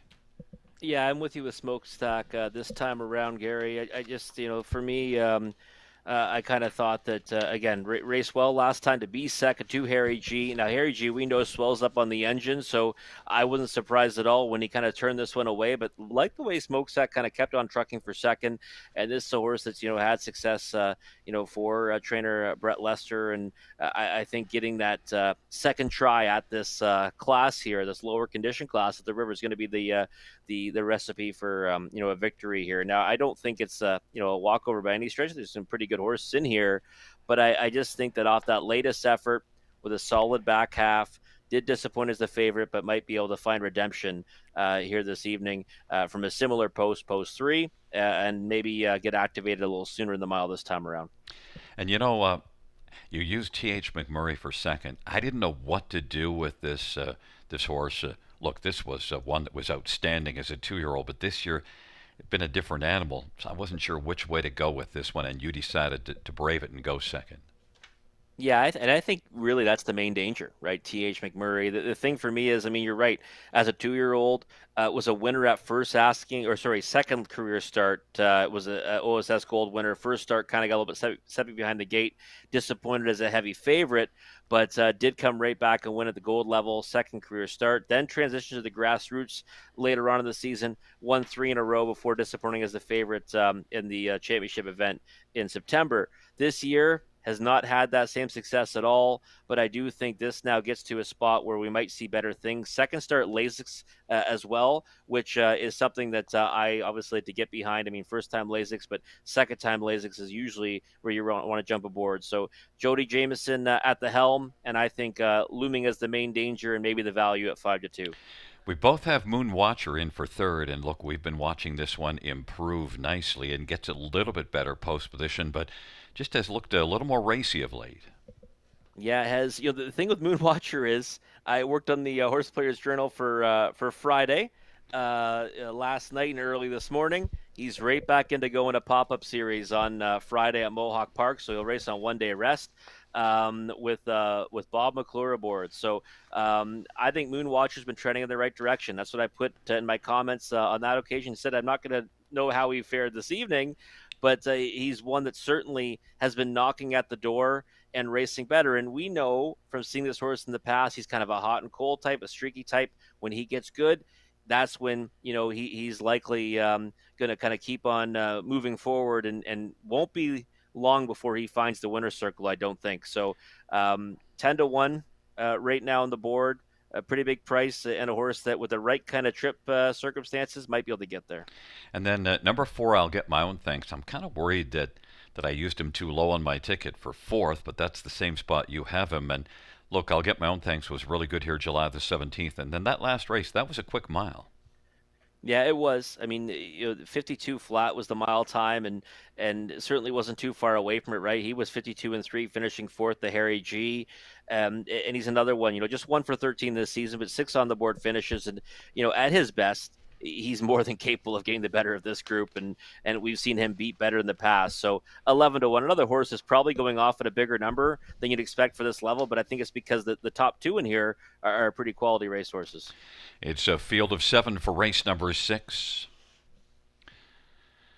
It'll be Smart Thinking and Be Stony on the inside. Smokestack, I'll get my own thanks. And Moonwatcher to the outside. T.H. McMurray and C. Laird. Field of 7, race number 6.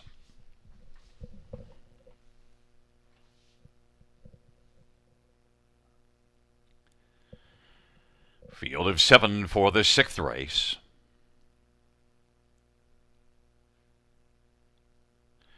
There. At the start, and they're off. T.H. McMurray's going to blast with I'll Get My Own Thanks, and then B. Stoney, and Smokestack, Smart Thinking, back to Moon Watcher, and C. Laird is trailing the field. T.H. McMurray and Jody Jamieson is on top. I'll Get My Own Thanks is racing second. Smokestack now has moved up a little closer third and doesn't want to sit third on the inside. Is going to press on towards the lead, and it is Smokestack. And Smokestack is coming on the outside. T.H. McMurray on the inside, and then racing position to third on the pylons as I'll Get My Own Thanks. Then a gap of 4 or 5 as the front three have some separation, and it is T.H. McMurray trying to hold off Smokestack as they're going at him.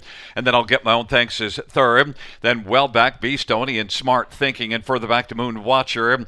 And then as they work their way on around the turn, C. Laird. But it is T.H. McMurray. Smokestack had to take back and find a seat back on the inside. 27 and 2 opening quarter. They head on past the half, and T.H. McMurray 5-2 on the board. Rolls on past the half. Now popping up from fourth comes B. Stoney quickly. And they roll their way on down the back stretch, and we'll give you the half later. It is T.H. McMurray. And now there goes B. Stoney. And now popping up on the outside, Smart Thinking.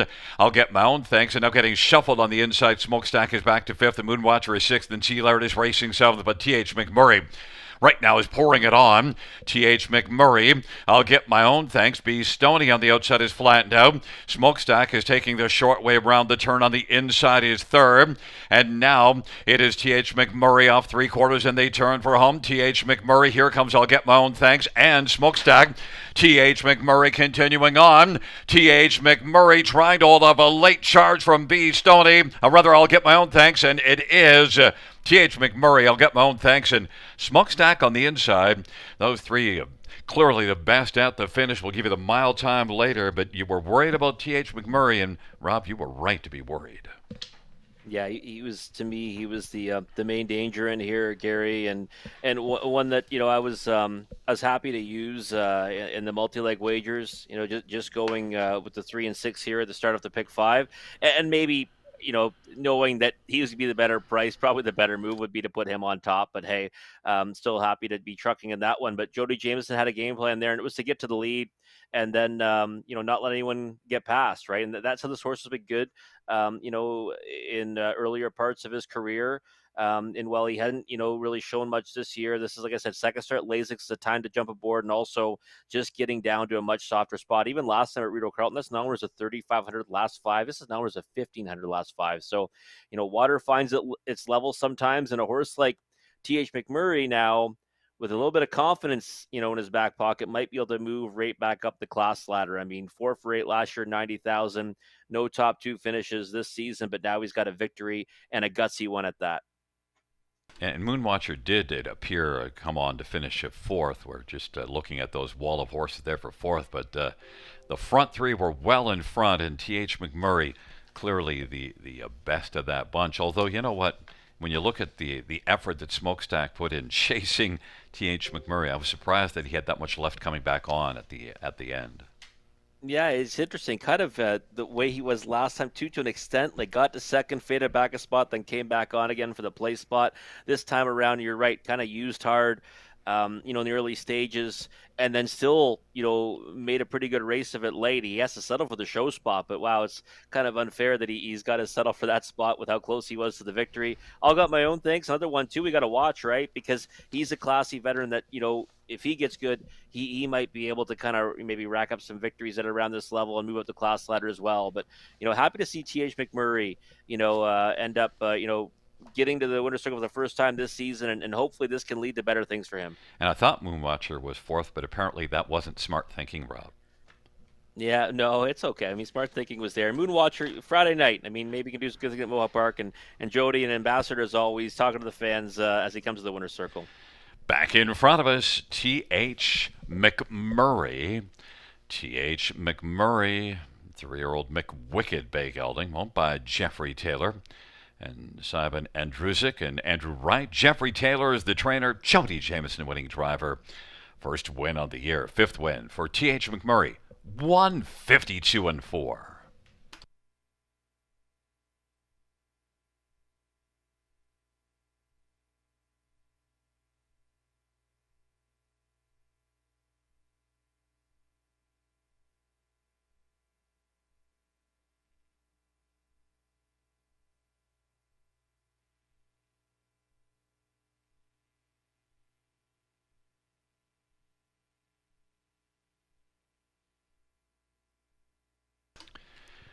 The sixth race payout, 6TH McMurray, 760, 410, 340. Four, I'll get my own thanks, 763, 73, smokestack 250. $2 exactor is 68.80. Dollar try, 77.95. Dollar super, 415.10.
Sixth race, order of finish from the top 453-261, scratch 7. That's 453-261, scratch 7 on the bottom.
And there was a reminder on the screen, folks, that we do have another guarantee on our Super High Five this evening in the finale.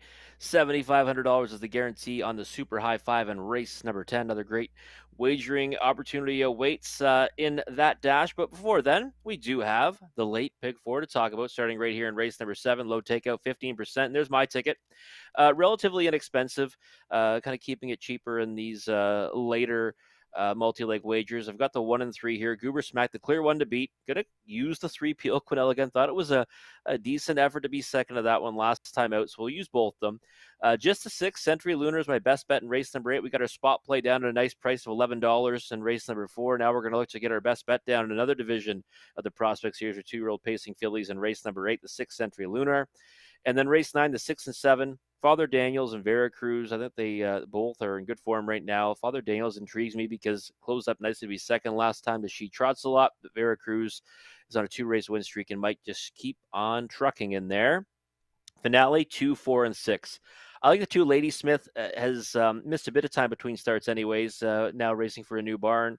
Love on Me, great in victory last time. And Ultimate Twix, kind of a speed threat from post 6. But that's a real nice looking finale for that guaranteed pool for the Super High Five. $2.40 though is the cost of my late pick 4 ticket. We'll see what Conley's doing. Now he was 3 by 3 by 3. Well, that was the early pick. That was the early pick 4 I'm thinking of. Yeah, in the early pick 4, he was 3 by 3 by 3 by key. Now for the late pick 4, he's going to single up in the same spot I am. Yeah, that's right. We were kind of similar here. Same numbers in race 7, the 1 and 3, Goober Smack and Peel Quinella. Again, I'm going to likely single Goober Smack as some of my tickets as well for a bigger number. Just the 6 Century Lunar, again, thinking this one's been racing really well in all 3 of her career efforts. 6, 7, and 8 in race number 9. So we've got 2 similar there, and he adds the 8 fast approach, who I probably shied away from because of the post, which got to get around that. And then race number 10, 4, and 8. So Love on Me off that win last time. Now she's moving up in class, but he adds the 8 No Money Honey, who might be the value play, 70 cents the dollar last time. Kind of didn't get the best trip. Maybe with a better journey this time out, even from that difficult post 8, can do better things. So like his addition of that horse there. I don't have her. He does. $2.40 for Conley's late pick 4 ticket starting right here in race number 7. You got a couple minutes or so to map out your winning wagers for this late pick 4 sequence. Again, the takeout's always a low 15%. And Gary and I will come back in just a few moments, take a closer look at race number 7.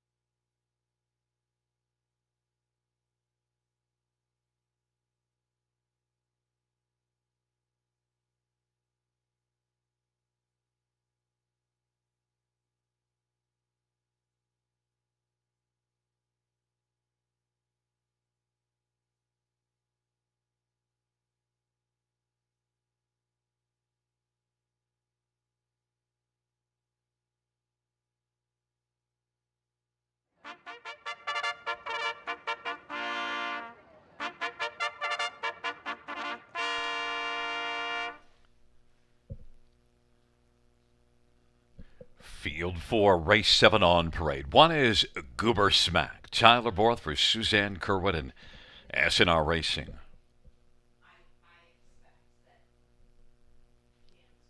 Number 2, Ultra Lady Esteg. Hendrickson drives and trains and owns.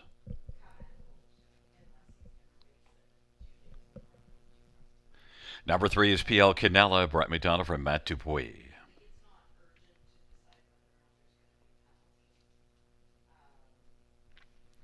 Number 4, Sue-Anne Louis Bois for Eric Nadeau and Pierre-Luc Roy and Maud LaRouche and Jean Allaire. 5 is Vimy Ridgevanti, Phil Houdon for Steve Larford and Paul Massetti.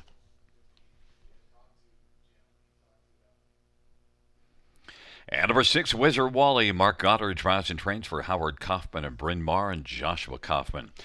Field of 6, race number 7. Let's get a look at this field, Rob. And, well, last time out, Goober Smack 2-5 on the board. And after you saw how good this one was, you probably got thinking, yeah, I'm a bit of a goober for taking PL Canella on top. But I told you, no, I think anytime you try to take down a 2-5 shot, it's not a bad thing. PL Canella is what we're showing on the screen right now. We really should be showing Goober Smack. Your top one is Goober Smack 1-5 on the board, correct? Yeah, that's correct. Yeah, you know what? I didn't go against Goober Smack this time on top, but I mean, if I was betting a horse to win, I'd still be betting Pio Quinella over Goober Smack, but I couldn't go against Goober Smack after the way he raced last time. He was the easiest kind of winner. I mean, he was 2 lengths ahead, more than 2 lengths ahead of Pio Quinella, who I thought raced very well to be second, but he was under no pressure at all in victory. The addition of Trotting Hopple certainly seemed to do the trick. But now it is, the pole position, not always the best spot for a trotter that can be prone to making breaks. But I mean, he certainly showed that he's more than the class of this group last time out, and by all rights, we'll get every chance to double up here again as long as he stays on his gate, which last time I think is a preview to tell us that he will. But again, 1-5, nothing too sexy about that, Gary. And if I was betting one to win, it would likely still be the 3, Pio Quinella, my second choice. And interesting enough, the post position 1 on the trot is our 6th most winning post position of the 9 potential post positions. So on the trot's been different than the pace. On the pace, it's the number 1 post position. And you're right, Pio Canella 5-1 on the board. He's been racing consistently well. And I told you last time out, I never mind going after trying to take down a 2-5 horse unless it's some beach somewhere. Then I'll take the 2-5. Yeah, exactly. Yeah, I'm with you on that. And Pio Quinella, 4 of his last 6 top 2 finishes, right? And last time out, got to the lead. Ended up releasing Goober Smack. But I thought, yes, the margin was 2.5 lengths, but I kind of thought he chased him, willingly to the wire, anyways, right? Like I thought it was a pretty good effort to be second in there. And again, it doesn't surprise me with the pole position and not having a success in the trot, because it's difficult for trotters to sometimes get off the gate. And sometimes, again, the ones that are prone to breaks, we've seen it happen many times this year, they make miscues too off the switch from that spot. So Pio Quinella, the value right now at 4-1. I used them both in my multi-leg wagers, but I did bet back some tickets for higher denomination single and Goober Smack, knowing that if Pio Quinella ever wins, it's going to pay exponential because Goober Smack likely singled at many tickets. We both used Vimy Ridgevanti for 3rd, and boy, that's not very creative because that's the way they came in 1, 2, 3 last time out. But yet, you know what? It's hard to get creative because that's how it looks. Yeah, it is. Yeah, and you're getting 16-1, and again, inflated odds, but the clear, I guess co-second choice right now is Sue-Anne, but I thought Vimy Ridgevanti last time raced really well, got away 4th, came first up. And this is a horse that early in his career made a lot of miscues, doesn't do that as much now, and I always kind of remember him as a one-run type horse in the sense that when you kind of ask him to go, you kind of got to get it all out of him at that point, and hope you can maybe brush to the lead or something. And that's how his victory came earlier this season right here at the River. So I think he's value right now at 15-1. I think he can only win if the one quarterback does make a mistake, but definitely one I'd have everywhere underneath the trifecta. And number four, Suan, is one that actually has better recent form than Vimy Ridgeventi, and that was a good start at Sarnia last time out in the Prospect Series to come on and finish third and had a win at Clinton three back. Yeah, disappointed as the favorite in that one, 85 cents the dollar, but we got away fifth off the gate. I mean, I remember that night. I think Speed was holding pretty well there as well in Sarnia, but the one at Clinton was a front end one. So we might see Sue Ann try to get forwardly placed off the gate. She looks pretty up on the bit right now, going to the starting cars. So 9-2, I think. I mean, is a fair price on her, but I've got it underneath in the bottom end of the exotics at best. And that team of Louis Waugh and Eric Nadeau, pretty strong one. So kind of tough to leave Suan out of the top three, but we did it. We'll see how it unfolds. It is Goober Smack Ultra Lady S on the inside, Peel Canella and Suan in the center. And to the outside, Vimy Ridgeventi and Whizzer Wally. It's a field of six. It's race number 7.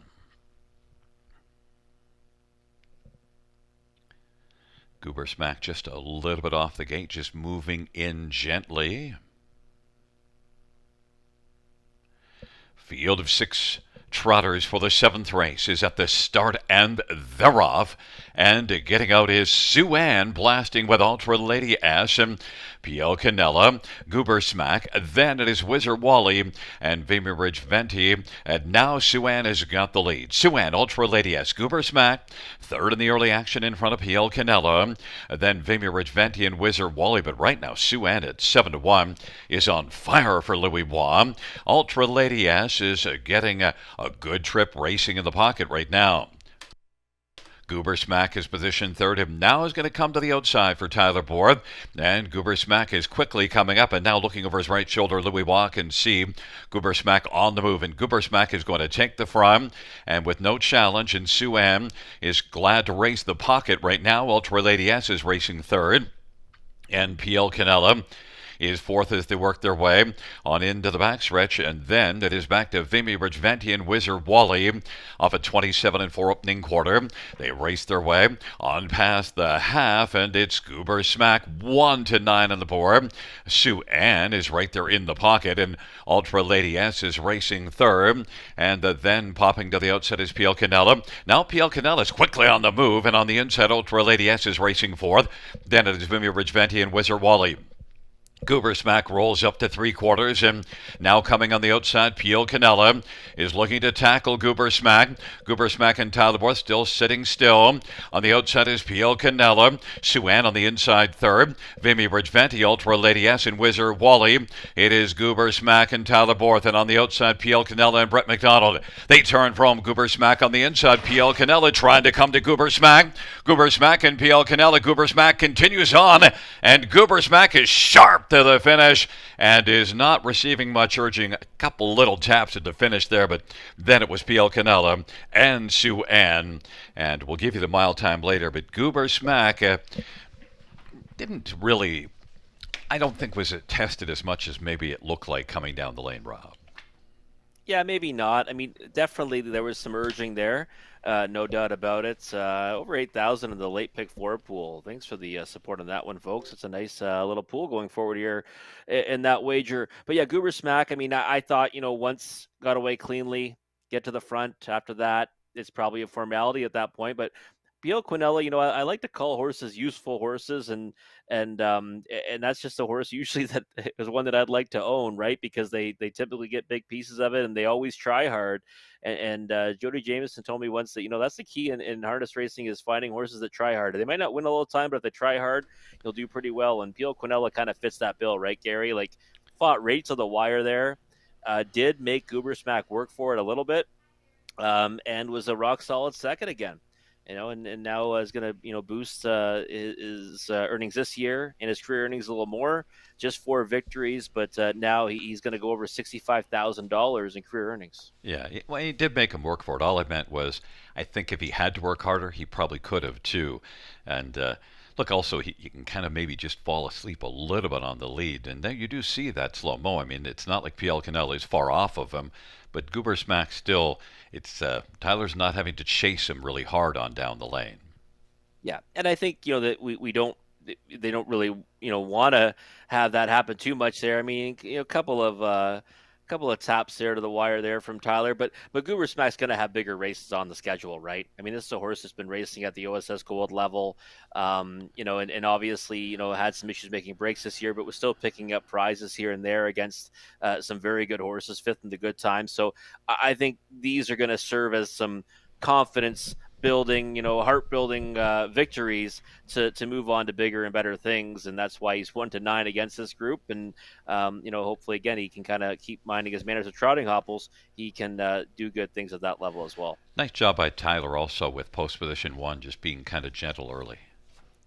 Exactly. He knows the power that he's got in front of him, and he figured, what, I'll get away where I get away, and we'll go on the attack at some point in the early stages.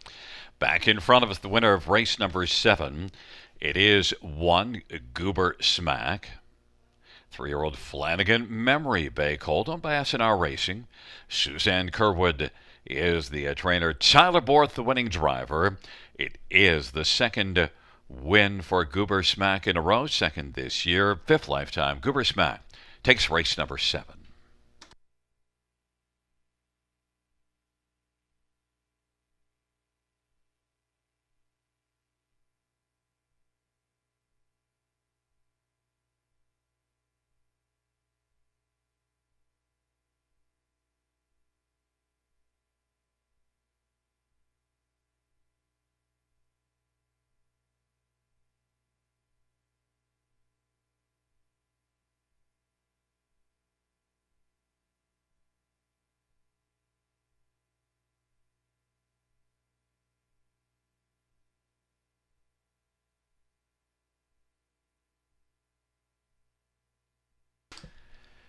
The 7th race payouts: 1 Goober Smack, 230, 210, 210.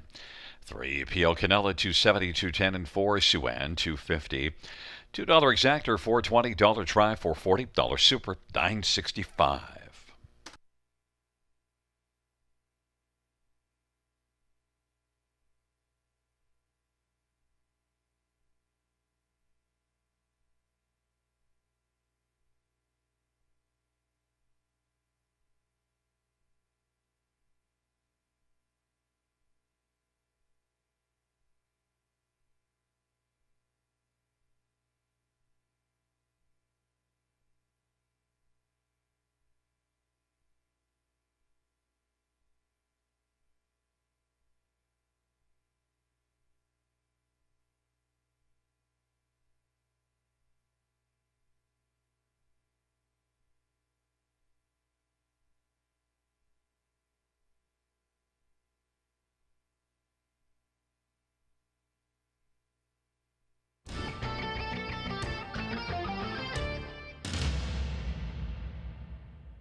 Seventh race.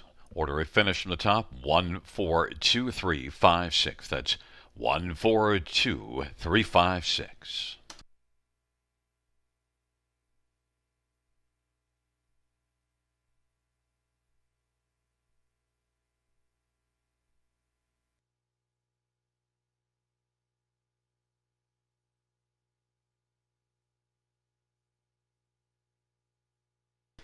Once again, fans, a reminder in the 10th race.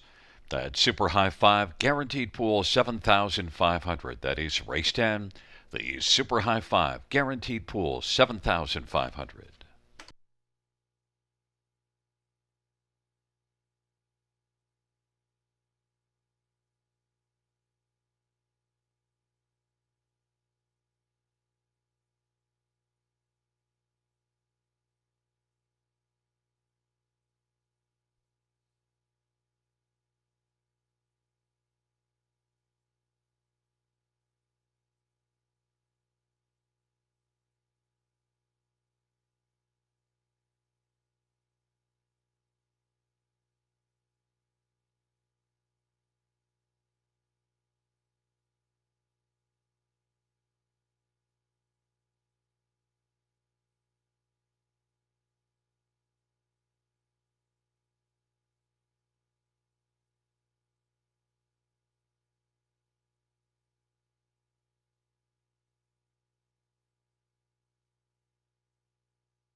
Field 4, race number 8 on parade. One is Mafalda.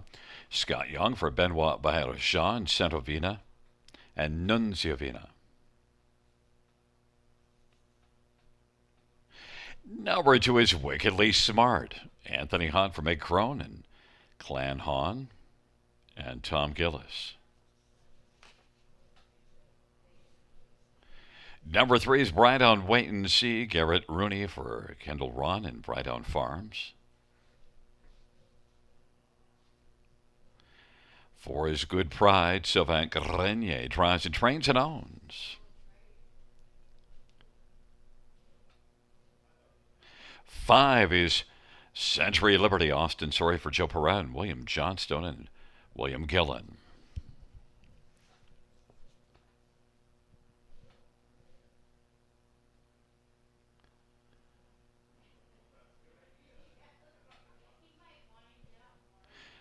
Seven is All Star Fire Away. Jason Ryan drives for Jason Woodward, and the owner is Ken Albrecht. 8 is Britta's Best Bet. Phil Houdon for Paul Davies and Steve Fudge.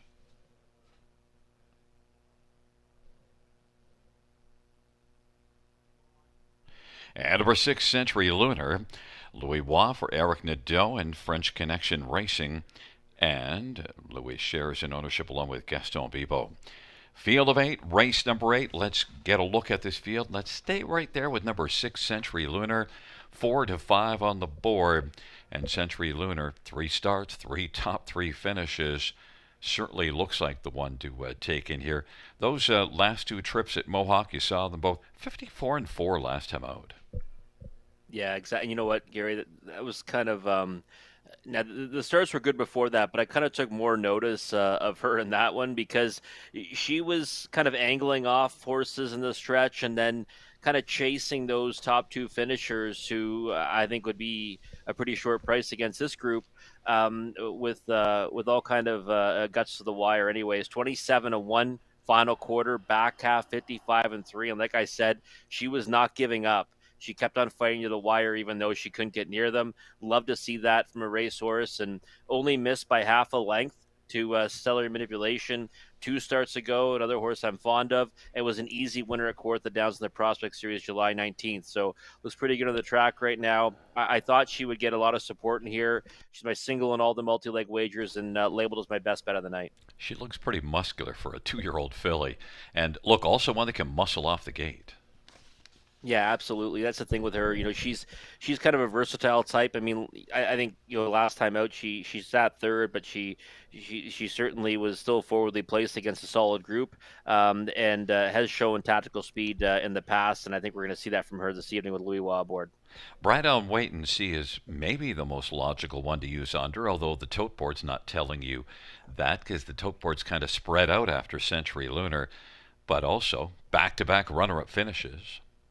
Yeah, she's kind of getting no respect, right? Like on the odds board. I mean, you didn't get respect in her lifetime debut. 14-1 went a long way in the lead. Only got beat by a neck to Sporting a Smile, and then 8-1 to follow that up, and sat the 2-hole all the way to Amazing Wish, who was a runaway winner on the engine, 56 flat, and I thought she was a good second to that one. So Garrett Rooney now aboard for a follow-up steer, and I think there's no reason that she's not going to go forward off the switch again and probably sit another favorable journey. So I think she can certainly round out the exacta or land somewhere else in the exotics. And right now, a decent price of 7-1. Is Mafalda the sleeper in here? Because that last mile, that final quarter, this is one that came from way out of it to actually get up and at least finish 4th, a 27-3 final quarter. Yeah, she might be. I mean, she's got the pole position. Obviously the lifetime debut, wasn't all that great, but that was against OSS grassroots horses, right? So that's in the middle tier, probably the most competitive tier, not the best, talent, but the best, most competitive tier of the Ontario program.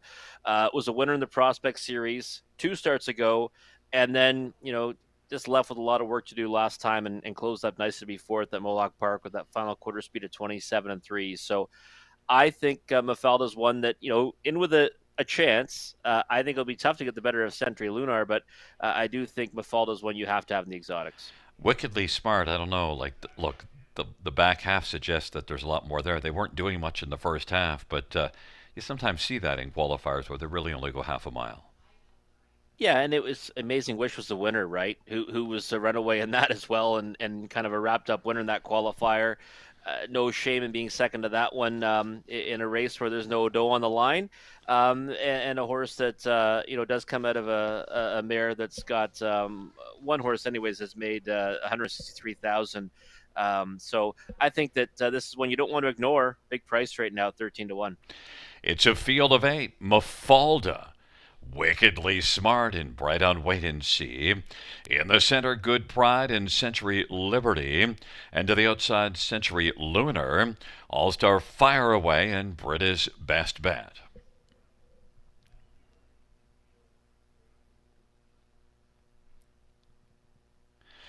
It's a field of 8. It's race number 8.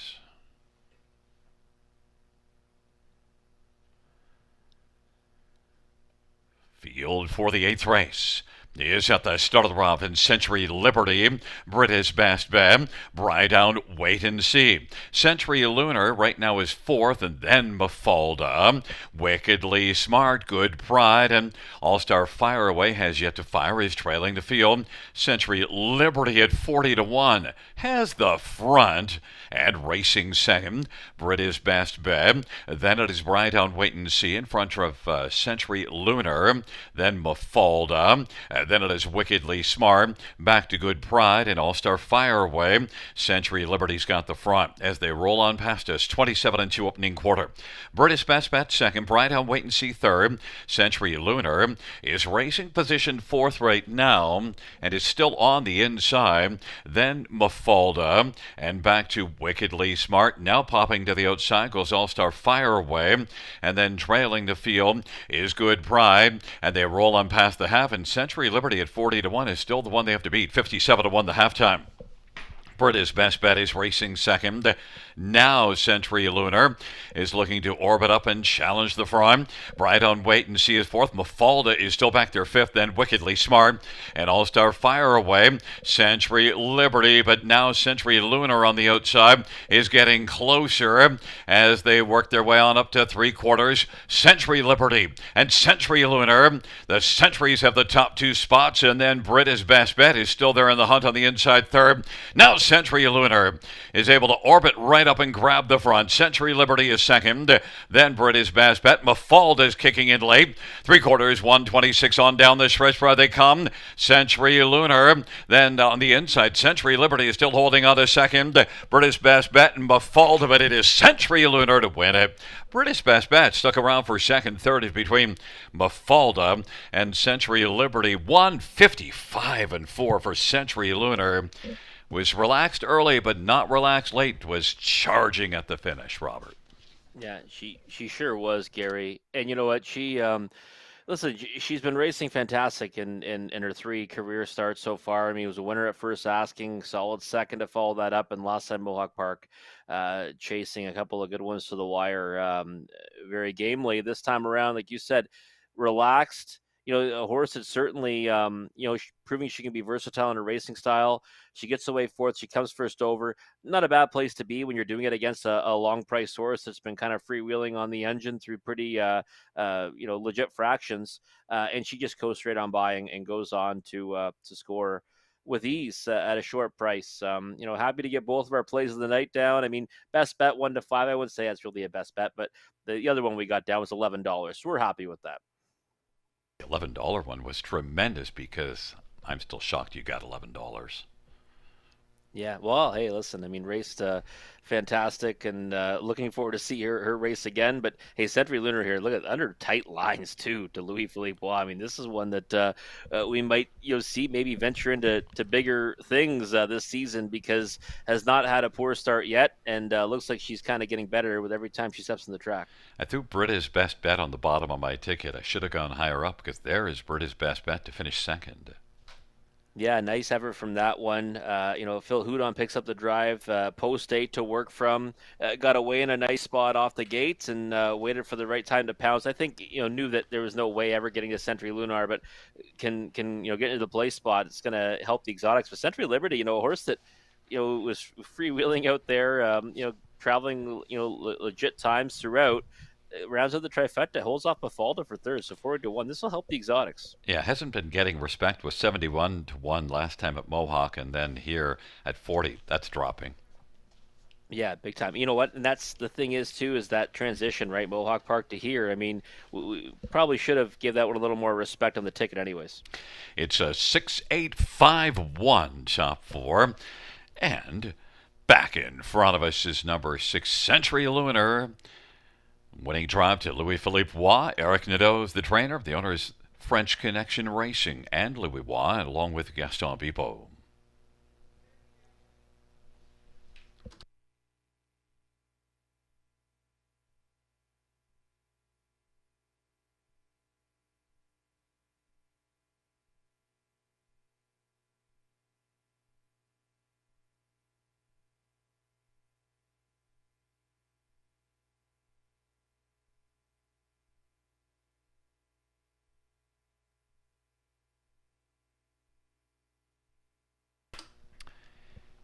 The eighth race payout 6 Century Lunar 240, 220, 220.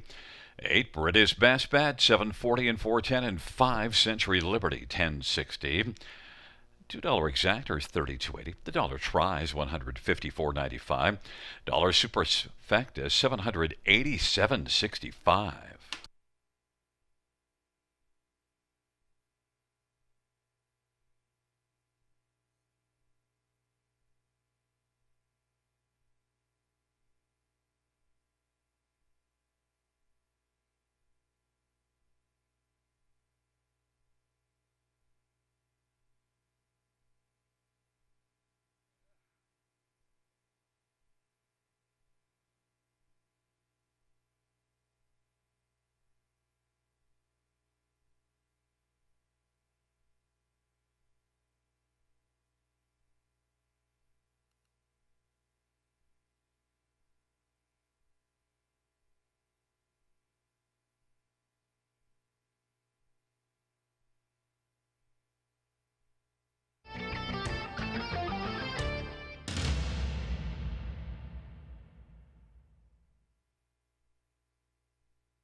Eighth race, or we finish from the top 476-83152. That's 476-83152.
Field for the ninth on parade one. Lockdown Romeo. Bruce Richardson for John Holding and Morley Bosworth.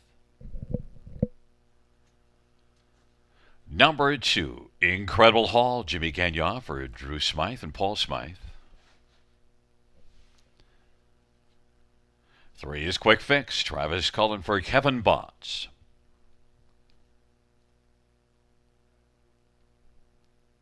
4 is All Out Maryland. Anthony Hahn for Pam Forgy and David Wilkinson.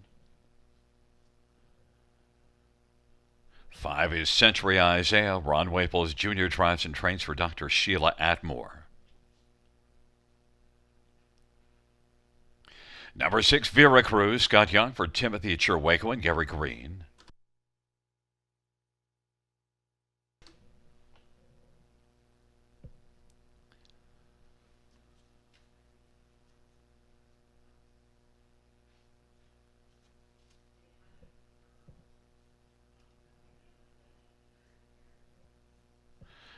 There's looking to break Fast Approach. Travis Henry for Mark Etzel and Dean Lockhart and Peter Porter. And we're just awaiting. There is now 7. Father Daniels. Tyler Jones for Dustin Jones, who trains and owns this one along with Golden Bear Racing. And we'll stay right there with Father Daniels, a field of 8. Well, Rob, the inside gate position for Lockdown Romeo, and then the 3 outside posts are the ones that are drawing all the attention of the cappers. And Father Daniels, 3-1, second choice. And, I chided you last time for going away from Veracruz, but I actually, in the end, opted to go to Father Daniels with you. And that last race was really impressive after Tyler steadied this one from post 1 and made sure that he got away smoothly.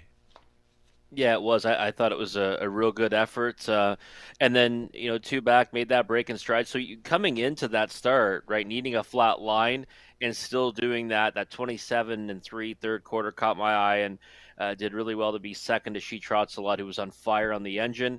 I just thought, Gary, we might as well look for value in this one. I mean, Veracruz might go out there and win again. I figured that he'd be the favorite, and we'd be on the right side of value with the 7 Father Daniels, who is going to have Tyler Jones back aboard for a follow-up steer. And this is a horse that does have some versatility, can, go forward off the gate if that's the game plan, or race from off the pace like we saw last time. Looks really good on the track right now. More than happy to have that 3-1 versus 6-5, but obviously I did use them both in the multi, so it's not like I don't think Veracruz can beat them. I just thought that we'd be getting in with a better price on Father Daniels. And Veracruz is moving up. Father Daniels has been racing in that non-winners of 2, and even though you look at the record this year, it's a bit light. Of late, it's been good. 2 seconds and a third in the non-winners of 2. Yeah, trending in the right direction. I mean, this is a horse that's been, camera shy in his career. Just one victory, over 44,000 made, and has been through, the war, so to speak, racing and at higher levels than the 6 Veracruz. Has a lot more race experience as well. So I think there's a lot of reasons that you can side with Father Daniels here, and again, you're getting the better number right now, 3-1 versus 7-5. It might hold that way come post time. 6 Veracruz moving up in class, but I understand why the gamblers have this one at 7-5. I'm not shocked by that at all because, man, he's looked good. Yeah, he's looked very good, and I mean, you got 4 of his last 6 here at the River have been victories. The one miss was JG's pal. Look what he did tonight, right? So missing by a head to that one is a pretty good measuring stick. The other one was a break in stride. I don't think he was at his best on that day. He didn't look, as good as he looked in other efforts before making that miscue, but he's been dynamite in his other efforts. So I think that, you got to respect him here. No surprise that he's 3-2 on the odds board right now. And if he wins it, will I be shocked? Absolutely not. I mean, I think he's, over the long run, most probable winner of this race. I just thought the price wouldn't be very appealing. We both have 7-6 on top, and then we alternated between 1-8. You went 8 Fast Approach, but it's Mark Etzel and one that, was able to win from post 7 here in a maiden July the 3rd.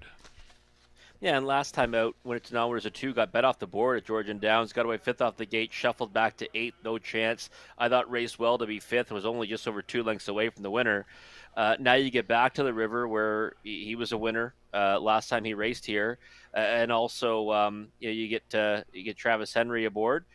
The post. I mean, we know it's gonna kind of start seeing more success. We've seen it already post eight. I just think that might put him at a disadvantage to both the six and the seven.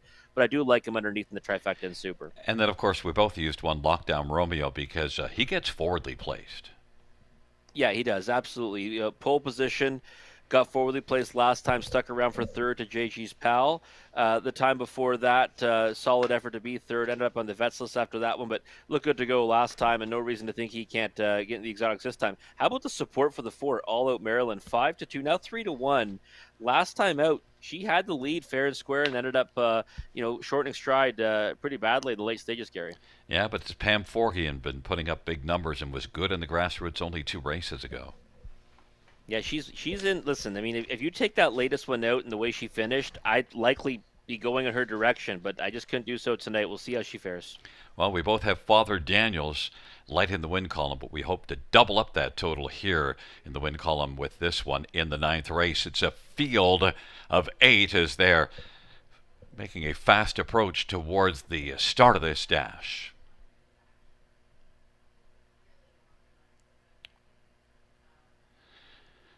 It's a field of 8 for the 9th race. 9th race trotters are in position. And they're off. Fast approach with a very fast approach from the outside. Lockdown Romeo, thou art moving well on the inside. Then Incredible Hall, Century Isaiah, Father Daniels. Then it is All Out Marion. Vera Cruz is second last right now, and Quick Fix is trailing the field. Lockdown Romeo, now fast approach at 13-1, is going to come on and is going to make the front. And Lockdown Romeo is second. Incredible Hall is racing on the inside, and Father Daniels is still moving on the outside as it is fast approach. And Lockdown Romeo, now Father Daniels on the outside is third and has come on to take over second. It is coming with plenty of speed against fast approach. They raced to the quarter in 28-3 and head up towards the half, and fast approach is parking out Father Daniels right now, and Father Daniels and Tyler Jones is working against fast approach, and on the inside Lockdown Romeo. Then it is Incredible Hall. Now All Out Marion is out and is moving up quickly. Century Isaiah, Vera Cruz is still back there second last, and Quick Fix is trailing the field, and fast approach at 13-1, but All Out Marion is all out and coming quickly 3 wide. Father Daniels is still moving up and in the hunt. Lockdown Romeo is fourth. Then it is Incredible Hall. Vera Cruz to the outside with lots of work to do, but is out there 3 wide and is coming now. Then Century Isaiah and Quick Fix, but it is fast approach who's continuing on and leads it. Vera Cruz from way off the pace now is coming. Lockdown Romeo is second, and Vera Cruz, and now Father Daniels, and on the inside it is Century Isaiah. It is fast approach and Lockdown Romeo, and now Vera Cruz is cruising but has a lot of work to do because fast approach just continues on. Fast approach is fast all the way to the finish. Fast approach, Lockdown Romeo, Vera Cruz, and Century Isaiah. 156-4. Fast approach. Well, Travis had a fast plan for this race and just kept it rolling, Robert. Yeah, he certainly did. I mean, fast approach was a horse like I said last time out. I mean, it didn't worry me at all where he finishing fifth as a favorite. Ended up the trip scenario just didn't allow for anything else. I just didn't see him being able to get to the lead that easy, and thought that one of Father Daniels might be able to clear him, but had other ideas, right? Fast approach of Travis Henry turned everyone aside, and then Vera Cruz just too far out of it, can't get there. But no, take nothing away from fast approach. It's a big effort on the engine. A horse that was just 1 for 10 coming into it, had 2 top 2 finishes, and now wins under wraps to the wire. Third choice for me, Gary. Guess I should win 3 deep in the multi-leg wagers. This is a big bust out, right? 13-1. Yeah, and we are just seeing more and more drivers from outside post deciding to just blast off the gate and see if they can get over to the turn, get over in front before the turn, and a lot of them are able to get out pretty well. Yeah, we're likely going to see that. I mean, this horse showed at Mohawk Park from post eight, getting to the lead, 27-3. So I guess it shouldn't surprise us that this he was able to get off the switch like that. I mean, the win 2 starts ago was a good win, or non-winners a one. I just thought that it might take another start or two to get acclimated to this level before finding the winner's circle. But again, 13-1 on fast approach. I mean that's an overlay. I probably only went too deep thinking that they'd all kind of take support, but he didn't take any. And if he didn't take, this kind of support in the pick four and the pick five, just really boosted the value of both those wagers. And it wasn't that Father Daniels was poor, but if you take a run at one that clearly proved to be that sharp all the way to the finish, good chance if you don't clear him, you're backing through. Oh yeah, you're not getting there, and I mean, and that's the thing. Father, it was kind of disheartening too for that one because tried to leave out of there, got obviously parked in the early stages. Then when trying to drive on, he's already been used a little bit. Fast approach had a bit of a breather anyways at that point, and just said no, you're not going past me. And at that point, Father Daniels didn't want to play anymore. So he'll live to see another day, and we'll probably get back on his bandwagon with a better draw. It's a pretty nice win at 13-1 for Fast Approach. Back in front of us with an 8-1-6-5 top four, Fast Approach. 3-year-old Walner Bay gelding, owned by Mark Etzel and Dean Lockhart. Mark Etzel, the trainer. Travis Henry with the winning drive. Second win for Fast Approach. Mile of 156-4.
Ninth race payouts, 8 Fast Approach, $29, $10, and 610.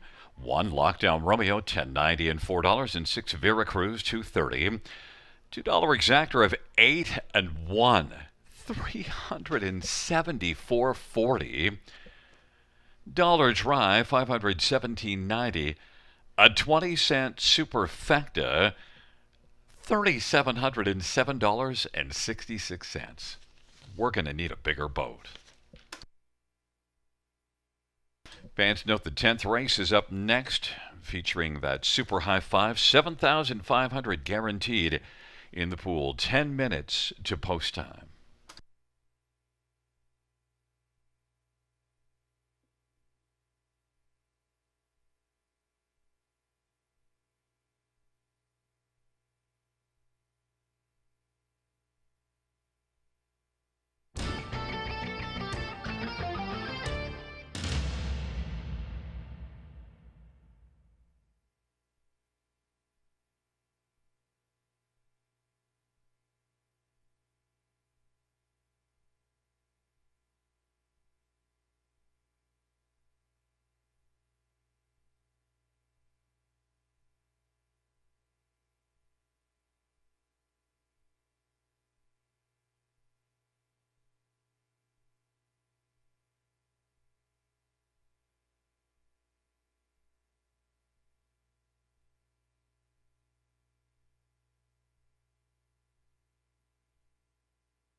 The ninth race. Order of finish from the top down 265 84371. That's 265 84371 on the bottom. 10th race up next, post time in 7 minutes, featuring the Super High Five $7,500 guaranteed pool.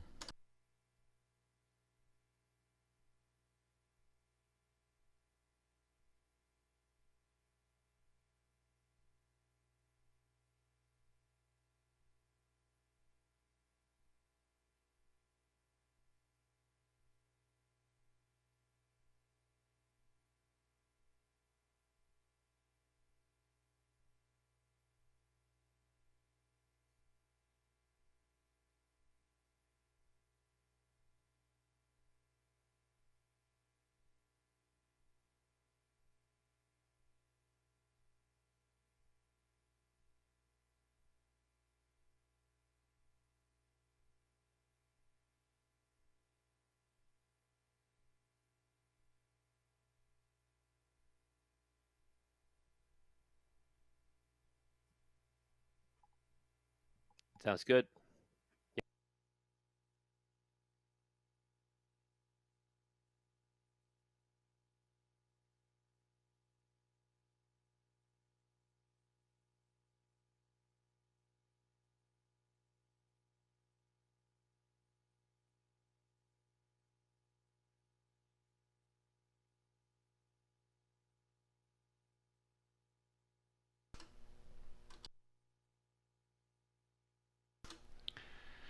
Well, Rob, it's 5 minutes to the 10th race, and it says place your bets here, and those bets would probably be on the Super High Five because we've got a guaranteed pool of $7,500.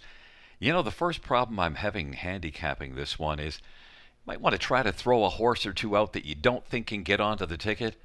I don't see who you can say can't get onto the top five. So my plan of attack might be to narrow down in the first few spots, maybe one, two, and three, especially maybe even a one, two, go only two deep, because I'm going to try to use almost all of them later in the ticket.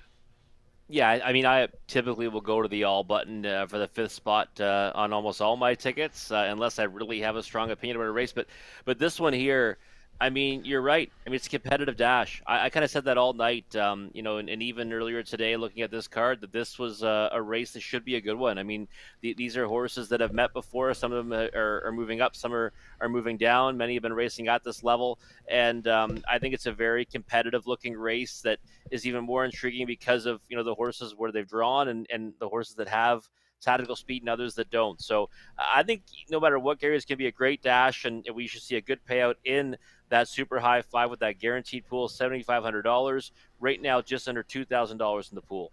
Well, and also of late, you know, oftentimes in the past on the half, we'd say, well, I'll throw this one out because of the post and blah, blah, blah. Now you're not even, especially of late with what we've seen tonight, you're not willing to do that either. No, no, you can't. And it's a race where you're right. Like when I do look at a high five, the first thing I actually look at is who I can possibly toss from the ticket. I mean, it's because it makes your ticket more affordable, and it can kind of start getting you down to an angle, right? The more you pare the race down, the more you kind of can find an angle, maybe find an edge. This is a race where it's obviously tougher to do that because it's so competitive. Although I do think that there's some horses on the top end of it that you can use. Going back and watching some replays, though, I think there's some sneaky horses, even horses I don't have in my top four. So this is going to be an Well, interesting one. look at what the tote board's telling us when I said there's nobody can pitch. 13 to 1's the largest odds, and the favorites are 3 to 1. That's exactly telling that story. And actually, the 4 and 6 are the two that I was going to use in the 1 2 spot and then broaden out. But I'm going to have to nail that exactor box of a 4 and 6. Then I can broaden out quite a bit. Yeah, I mean that's one way to do it. I mean, I do know some that like to go, a couple on top, and then you just kind of spread out from there, right? Maybe like I usually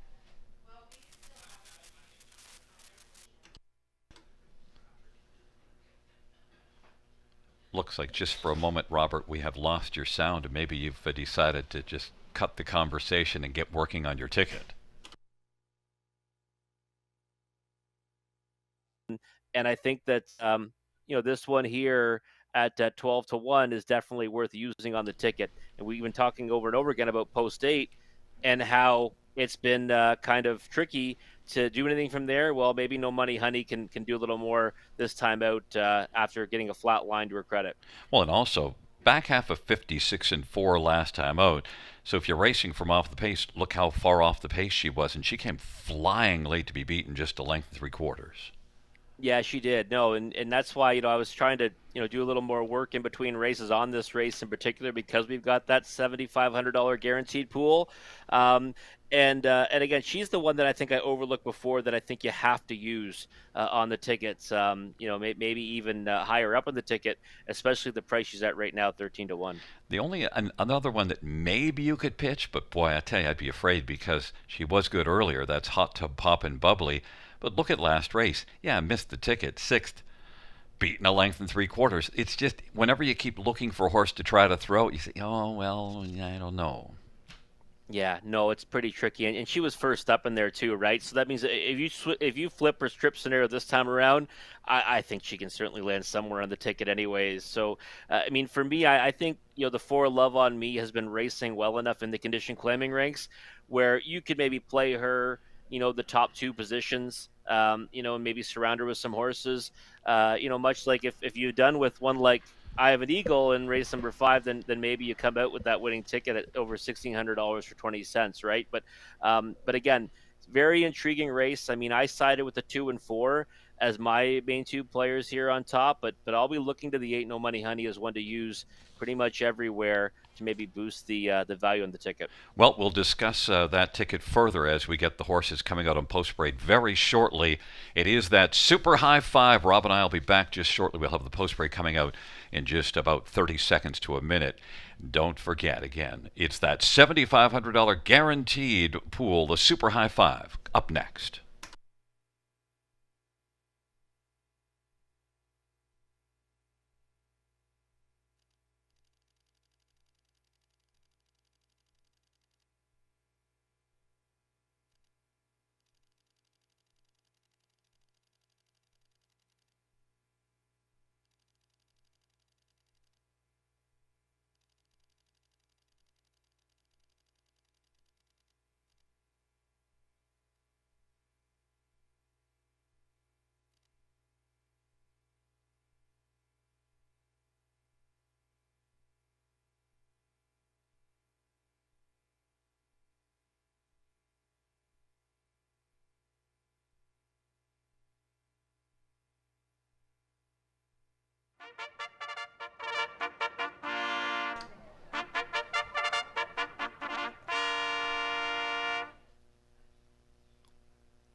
Field 4, race 10 on parade 1, all smoke and mirrors, Ryan DeRochefort, James Wellwood, and Jeffrey Wellwood.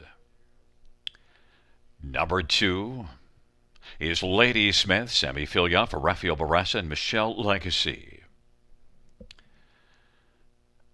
3 is Hot Tub Pop and Bubbly, Daryl Thiessen for Ben Wallace and Wallace Standabrads and Terry Krawick. Number 4, Love on Me, Louis Bois for Dave Holiday and Ben Holiday.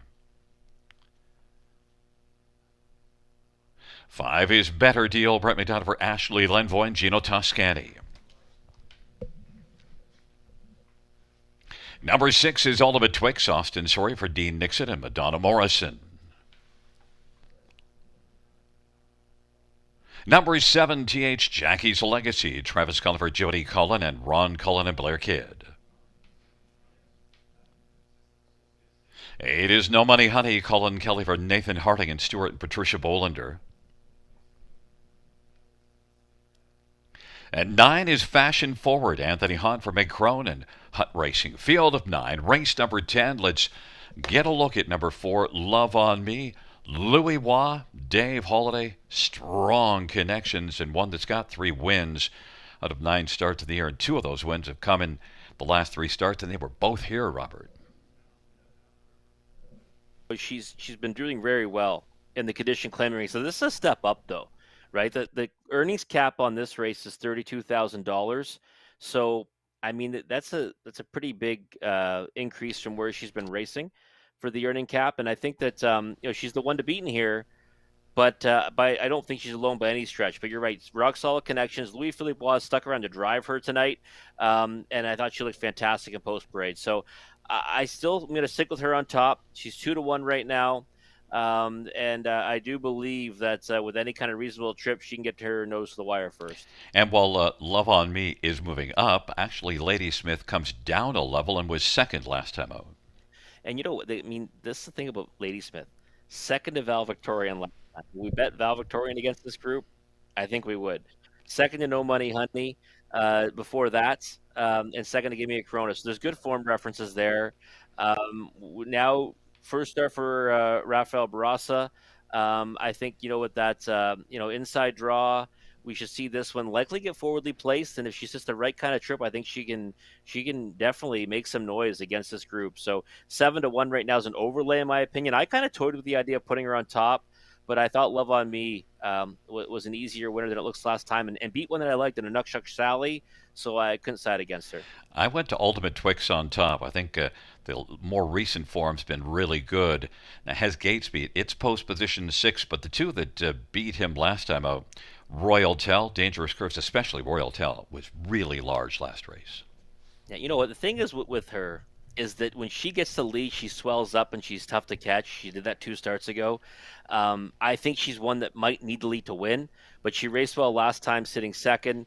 Ended up being third to Royal Tell, like you mentioned, Gary. And I think by all rights, again, if she gets away first or second in here, she's in with a big chance. Now, she does have a big brush off the gate, but there is speed to her inside. So really, it comes down to trip scenario for me in Ultimate Twix. If she gets the right kind of trip, she's in with a chance. 6-1 is a pretty good price. All Smoke and Mirrors only got away fifth last time up, but was fifth as they turned for home and won it 34-1.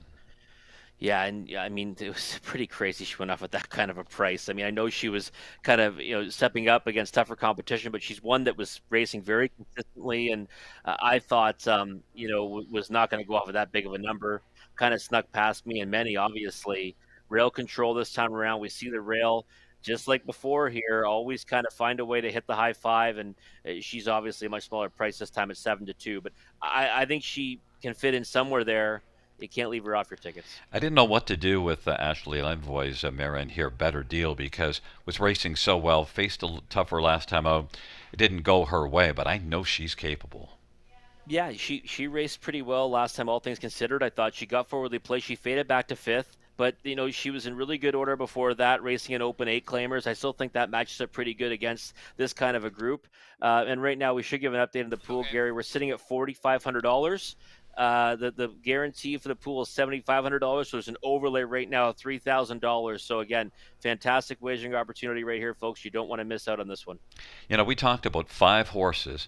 It's a 9-horse field. And we didn't discuss the horse that Jody Cullen sends out that was second beaten a length last time out. What's wrong with us? Well, look, the thing for me and TH Jackie's legacy is last time couldn't have got a better trip, ends up being second on the end of it there. I'm just not sure how the trip scenario works out this time around from post 7. Does have tactical speed. Maybe the front end's going to be busy here. I think, she can land somewhere in the ticket. I couldn't put her up in near the win position, though. The other one is No Money Honey, one that I don't have in my top 4. But I do think that this is a horse that raced better than advertised last time, 21-1. I think she might be worth a flyer to win, even from the 8-hole flat line. To her credit now, we might see her do a little more this time out. Again, I think that price is a quite robust one against this group, Gary. And fashion forward is Meg Crone, who's always puts up numbers. And look, post 8 last race had to come from way out of it to be at least a close 8th, but beaten less than 5. But the start before it in this class was second to Ultimate Twix, who blasted to the front and wired them. Yeah, she's a horse that, she can live on the outside. And I think she also kind of alternates efforts, right? She comes up with a big one, then maybe she tails off a bit. Trailing post was the deterrent for me, but if she can get her way into the race, she's obviously dangerous. And we might as well also talk about Hot Tub Pop and Bubbly, a horse that, post 3 to work from. First over last time. I don't think you should really hold it against her that she faded back to 6. I thought she raced okay, all things considered, and she's a big number on the board right now at 16-1. Yeah, my thing with her is I just thought she hasn't been quite as sharp, but last race was maybe a sign that she's coming back around because that certainly was a much more aggressive effort. And you see 6th, length and 3/4, but the mile was good overall. And now post 3. And Daryl Teeson's been having a good year. Ben Wallace, of course, proven barn. Yeah, I think so. I mean, I don't have any issue, plugging her in the underneath positions. She gets the right kind of trip, which again, I mean, we know that Daryl likes to get them forwardly placed. If she gets the right kind of journey here, she can get a big piece of this. And again, at 17-1, obviously will help boost the payout. My point about T.H. Jackie's Legacy, the one I get back to, is first of all, I just have a hard time leaving Jody Cullen out of any pick 5, any high 5, because of, I announced at Flamborough and Georgian Downs. And when you see this one up at Georgian Downs, those were some solid horses that was a decent company that she was keeping. And you do see that mile June the 7th was 7th by 10, came on to finish in the top 3 and a nominators of 3 at Georgian. Yeah, no, she's a horse that's really, been able to step up to her competition at times. I guess, I probably hold it against her. She's 0 for 10 this year. Does have a couple of seconds. I thought last time she could have maybe done a little bit better. Maybe I'm holding it against her because I think if she had won, I would have fared a little better in those multi-leg wagers on that occasion. But no, Team Cullen, it doesn't matter what post it is. Any kind of horse, they can typically make their way onto the ticket. Well, your top pick, Love on Me, is sitting at 9-5. And I do understand what you said about Ultimate Twix needing to go to the front, or at least has looked really good. The thing with Ultimate Twix, if you're not taking on top, you definitely can't leave off this ticket completely. No, you can't, because I mean the thing is with her is that she's got that tactical speed where she can still land a good spot off the gate, even if it isn't the engine. So I think she gets a big piece of it. 5-1's not a bad number on a win ticket on her either. Again, if you think she's the one that gets away first off the gate, then she'll be tough to get past. Well, that field for the 10th race, the Super High 5 taking up their positions, all smoke and mirrors, and Lady Smith and Hot Tub Poppin' Bubbly. In the center, Love on Me and Better Deal. To the outside, Ultimate Twix, T.H. Jackie's Legacy. No Money Honey, and the second tier, Fashion Forward. Field of 9, the 10th race. They're moving in behind the gate, gathering speed, approaching the start.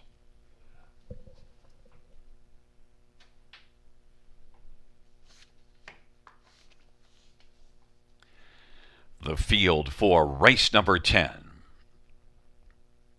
on a wonderful Wednesday night at the river as they're gathered in behind the gates. Field for race number 10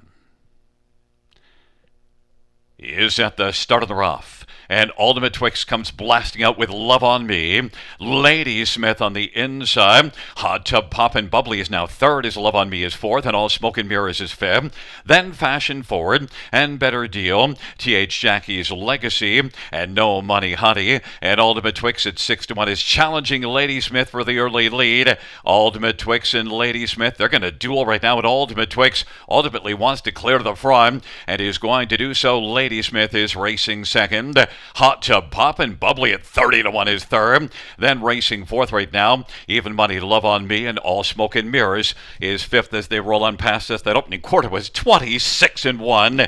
Sixth is Fashion Forward. Then it is back to Better Deal and T.H. Jackie's Legacy, and No Money Honey is trailing the field off that lively opening quarter as they work their way on around the turn. It is Ultimate Twix into the backstretch of a 26-1 opening quarter looking for a breather. Lady Smith in the pocket. Hot Tub Poppin' Bubbly third, and now Love on Me is going to be working first over. Fashion Forward is moving forward, and All Smoke and Mirrors. Now T.H. Jackie's Legacy is kicking into here. Then Better Deal and No Money Honey. It is Ultimate Twix at 6-1. 55-3 halftime, and they head towards three quarters. Ultimate Twix, Lady Smith, Love on Me, Hot Tub Poppin' Bubbly, Fashion Forward, All Smoke and Mirrors is sixth on the inside. Then T.H. Jackie's Legacy and Better Deal and No Money Honey. Ultimate Twix is trying to turn back Lady Smith and might have to deal with Love on Me as well. Hot Tub Poppin' Bubbly on the inside. From the backfield, T.H. Jackie's Legacy is coming with Fashion Forward. On down the stretch drive they come, and now grabbing the lead is Lady Smith, but here comes Love on Me. It is Lady Smith and Love on Me. Lady Smith wins it. Love on Me was second. No Money Honey third. T.H. Jackie's Legacy and All Smoke and Mirrors 1:54-1. The mile time in race number 10. That was a thrilling dash, Robert. the pool, and the thing was, Gary, is like I mentioned, is that this was a race that was already kind of destined to be a good one, very competitive. Condition claiming event here for fillies and mares. $20,000 is their price tag, but hey, they raced way beyond that today, didn't they? Because you know what, I thought Love on Me was the one you had to go to, especially in the if you're going to surround a horse in the top two positions, and she raced pretty well. But Lady Smith, my second choice in the race, wow, did she ever race good? She took the starch out of Ultimate Twix early on, who again a horse that when she gets to the engine she certainly swells up, but this time around 26 and 155 and 3 caught up to her. But Lady Smith just had more to offer in the stretch. I mean, we've seen horses, leave the barn to Richard Moreau and have some success. Well, here's another one, Lady Smith to Rafael Barraza, and this one raced really well, all things considered, and that's a monster effort. It really is. And I did mention second to Val Victorian last time. I mean, that was probably warranting more respect than 6-1 on the odds board. And we mentioned that you can use the outside post positions on this high five. Well, coming in third, No Money Honey, and fourth is T.H. Jackie's Legacy. I couldn't have been more vocal about No Money Honey, right? I mean, honestly, I watched the replay back, and I watched it probably 3 times to make sure, okay, I was seeing it correctly. I said Conley was on the right track using this horse because she raced way better than the line looks last time at 70 cents to the dollar. How about 70 cents to the dollar up to 40-1 this time out? And I thought at the head of the stretch she might be able to make some noise against the top two. They were just too good, especially Lady Smith. I mean, that's a monster effort for the fractions for the race. But no Money Honey, a fast closing third. She won't be that price next time. She should really help boost the value along with TH Jackie's Legacy. Not just the prices, Gary. You get the outside post on the ticket, it pays better. You clamored for No Money Honey, and I clamored for T.H. Jackie's Legacy. Really, we should have put it together. I mean, my top 2 choices are Love on Me under Lady Smith, so I guess we should have come together and put this ticket down. And then we just throw in the one because, well, what the heck? It's post one on the top of a super high five. There you go. Always fun, sir. Absolutely. We'll talk to you Friday night, but back in front of us right now is number 2, Lady Smith. 4-year-old Better's Delight Bay mare, owned by Michelle Legacy, trained by Rafael Barraza. Sammy Fillion is the winning driver. First win on the year for Lady Smith. Third lifetime Lady Smith. 154-1. Have a great night. Pleasure as always. Great job tonight.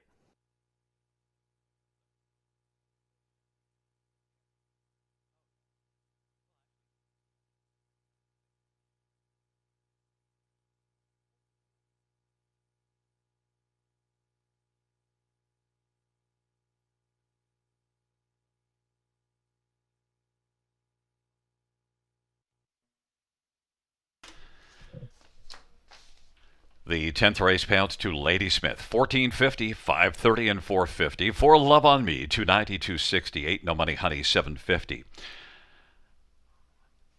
And note that dollar high five is $7,650, $4.15. The 20-cent high five is $1,530, $83. The $2 exactor numbers 2 and 4. $38.60. Dollar try, $257.95. Double of 8 and 2 is $580, $150. Dollar pick 3, $104.15. Dollar pick 4, $315.85. Dollar pick 5, $794.20.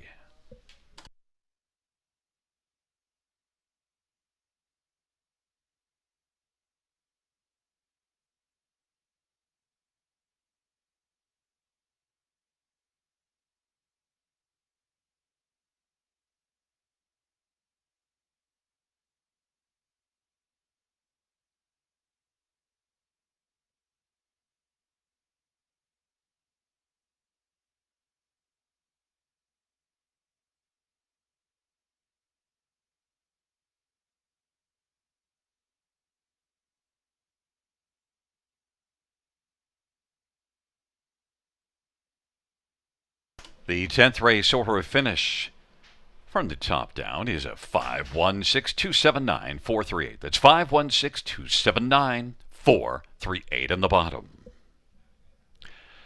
Fans, that concludes the Lab Harness Racing program for this Wednesday evening. Action resumes on Friday night, first dash 6:30 p.m. Buenas noches, amigos. Good night, everybody. Good night, Sean.